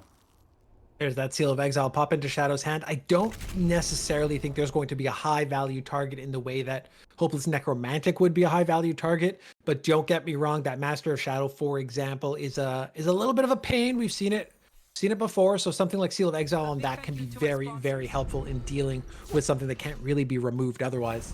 Rognarr also running a Metamorphosis, so there's an option over there as well. I feel like if you are, Shadow is not, Shadow is running Seal of Exile and Metamorphosis is what I meant to say. So the Seal of Exile onto, let's say, a Storied Martyr is actually might be a pretty good option there. Means you're you're basically cooking up 4 removals off the top there. So there's the Seal of Exile in hand, and we're going to see Rognarr might go ahead and drop that Storied Martyr on the turnaround. And if you hang on to that Seal of Exile, you could get some decent work done if you go ahead and pick up a Storied Martyr, given the fact that none have been played yet. So you're hitting 4 spots with that. So Flake, you mentioned the Armageddon Angel Premium having a little extra sauce, but the Armageddon Angel plus the Premium plus the Armageddon Angel card back, does that give you even extra additional sauce? Like, how does that work exactly? Triple spoon right there. It's a spoon, spoon, spoon. That's just like that. You're getting it now. That's just, you've called your shot on this one. Here comes the wonderful and always delicious Cave, the Kyber Warlord, not to be mistaken with Kyber crystals, which are used to make lightsabers and which were also used in the super laser of both Death Stars. But that's a whole other story for a whole other time. Nonetheless, it's a big body that stands in front of some otherwise pesky units that have been chipping away at Rognar's health total. Now, you mentioned pesky units, but there is a lot of different options in Shadow's hand. A little early for that perfect grade. The Crown, not a bad use here. Seal of Exile, I mean, probably not exactly the way you want to handle it, though after this buff, maybe it is. Taking a card, taking a look, getting some options here. The thing about Seal of Exile is it also slows you down by 1 turn, right? Because it does remove an orange gem. So in that mirror matchup where you're racing a little bit to get to the perfect grade, to get to the Armageddon Angel levels of mana, taking that step back can be a little bit painful, especially given the situation where it doesn't seem to be a lot that Shadow wants to burn in hand. Yeah, it's going to be difficult. Again, like you mentioned, the fact that you play Seal of Exile, it's just going to go ahead and banish one of those orange gems out of your hand. And if your objective here is to just get to an Armageddon Angel potential, well, you're going to be 1 step further away. I don't think that Seal of Exile is really something you need to worry about right now, especially since, well, you don't necessarily have a clean answer for a Master of Shadows anyways, right? So might as well hang on to it for now. So just keep it in hand, no problem. Meanwhile, Rognarr does draw a card from the Insurance Broker. Going to burn said Insurance Broker that he drew and to play another Insurance Broker. So fun times at the OK Corral when it comes down to insurance brokerage. It's a good business to be in. So getting to finally clear that broker, Rognarr is going to feel a lot better about it. Draws another broker off of the other. I've lost track. There aren't that many insurance brokers in the list, but they keep coming out on top. So many brokers. It's just it's a broker fiesta here. As again, chipping in for 2 damage. That Parasite Divinity Cannon is just sitting nice and tight. 2 insurance brokers now. One of them is ready to go ahead and pop, but there she goes, friend. That's the Armageddon Angel, not the premium one, but it's ready to rock and roll. As perhaps it's Mutton Morphosis time, but that means that you don't necessarily have an answer for Master of Shadows. So the thing about this, right, is that perfect grade is potentially coming up next on 8. The beauty of Ready for Anything is it gives that warded ability, which means it's not going to be easy to remove that Ink Brawler. It looks like the Angel will just have to make a trade into it, whereas having those hooks available to Rognarr on the next turn can potentially make for a little bit of a cleaner trade. Something like an Inked Brawler with hooks can make things just awkward for your opponent to answer. So it's going to be interesting to see how Shadow approaches this next. Do they just block the damage? Do they try and get an insurance broker out again to continue that card draw? Is it time for another Ready for Anything while you have a couple bodies in hand and continue to draw? Looks like Cave's going to come down, and that will give them the ability to again go check that deck, look for some rebels, continue to grow your hand. And there's Shadow's Moonblade, which will give them some ability to move things around and push some damage to face as well. Now, the good news is that if Rognarr wants to, you can go ahead and answer that 6/3 Armageddon Angel with a perfect grade and just go ahead and use the 4 damage ability to go ahead and do some damage here as Shadow's version of Orson Krennic, the Kyber Warlord himself, hits the board. And Homeward Crown, there we go. Now, this might be a juicy target for a potential Mutton Morphosis because it does get rid of all the effects that are on it. Demise, return to owner's deck, placing it 3rd from the top. Do you really want to see another Armageddon Angel in the situation that you're at? You don't want to see one Armageddon Angel, let alone seeing multiple Armageddon Angels. But uses the hooks. I don't think they're worried necessarily at this point. We're just going to hook that in and let Shadow make the trades here. As the insurance broker goes ahead and just occupies lane number 7. Let's think of it this way as well, right? With Ready for Anything, there are a lot of warded minions. Makes the Armageddon Angel a little bit less flexible, a little bit less useful. The thing about Shadow is now taking advantage of that trade themselves as opposed to letting the opponent do it. Hey, let's get the Armageddon Angel back in hand where she can be used again. Feels pretty good. Oh, Lord, there it is. Oh, not even. The hook's out of the way.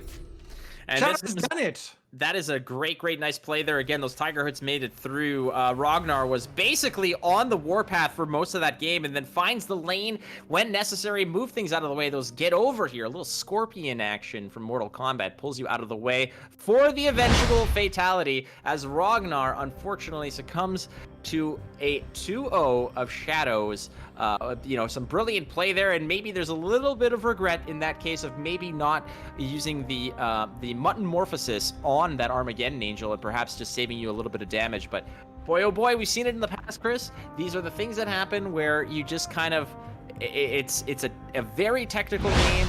Mythgard is a very tricky way to, you can just blast face with some very aggressive lists, or you can get creative, and that's what these players have done. These are the best in the world. Shadow has won the end of season qualifier number 2, taking home not only the money, but the championship points as well. At 6 in the morning Australian time, I imagine, I'm estimating here, but it's probably about 6 a.m. So Shadow playing through the night, defeating Tempest and Gerren. When you go through 2 players like that at the hour at which you are playing, I don't think anybody can take anything away from you. Masterfully played game as well. I think that we talked about it at the beginning of the show where playing an open deck list is very different than playing a closed deck list, but there is a good and a bad side to that. It's a double-edged sword because Rognarr, for example, in that situation said, I have a Spirit Away, or a Metamorphosis, sorry. I can use that on the Armageddon Angel. However, Angels already use their ability. We're at 7 mana, we're about to be at 8 mana. Perfect Grade comes down. How do I answer that? Oh, I can't.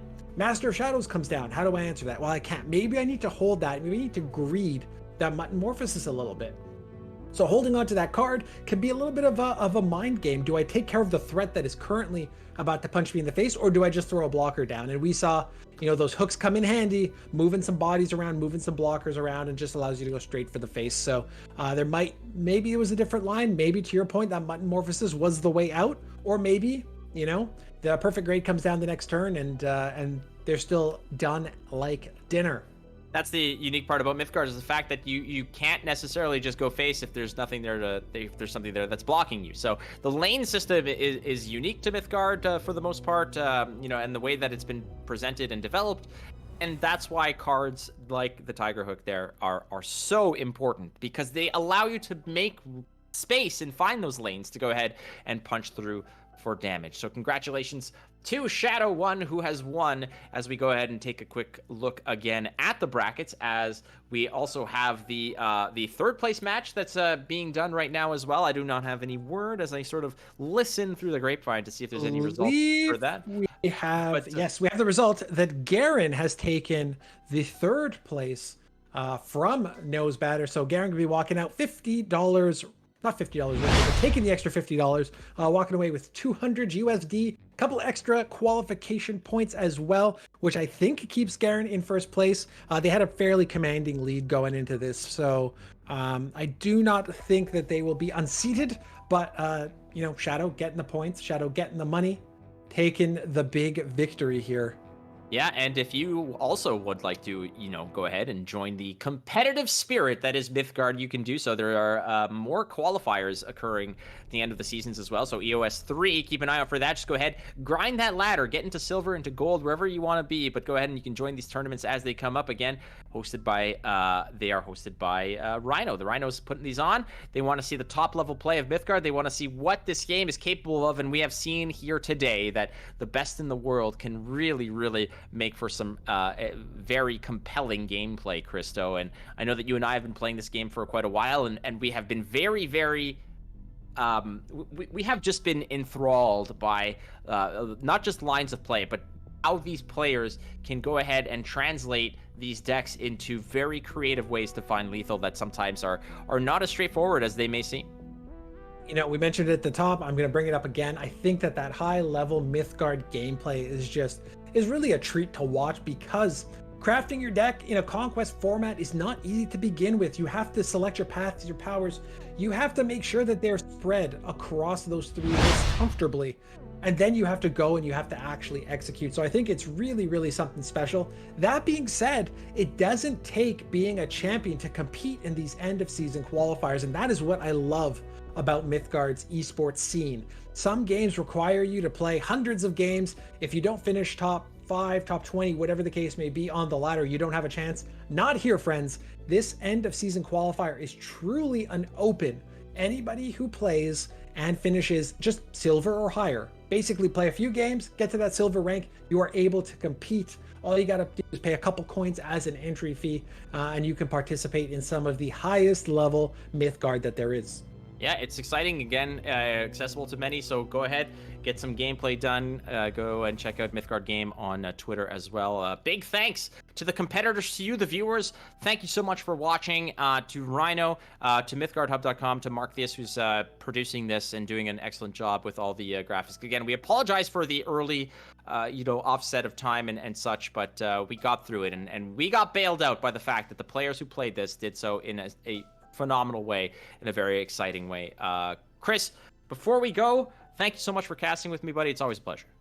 Absolutely, Flake. Thank you so much for having me. To 93, to Rhino, and all the players. Phenomenal job. I absolutely adore casting this game, because really it just is so much fun to watch. And I'm excited for the next one. I'm excited to see you back here in a couple months to do it all over again. Yeah, so keep your eyes peeled for that, ladies and gentlemen. Again, for myself, Flake, and for Christo, everybody here, thank you so much. Be kind to one another. Adios.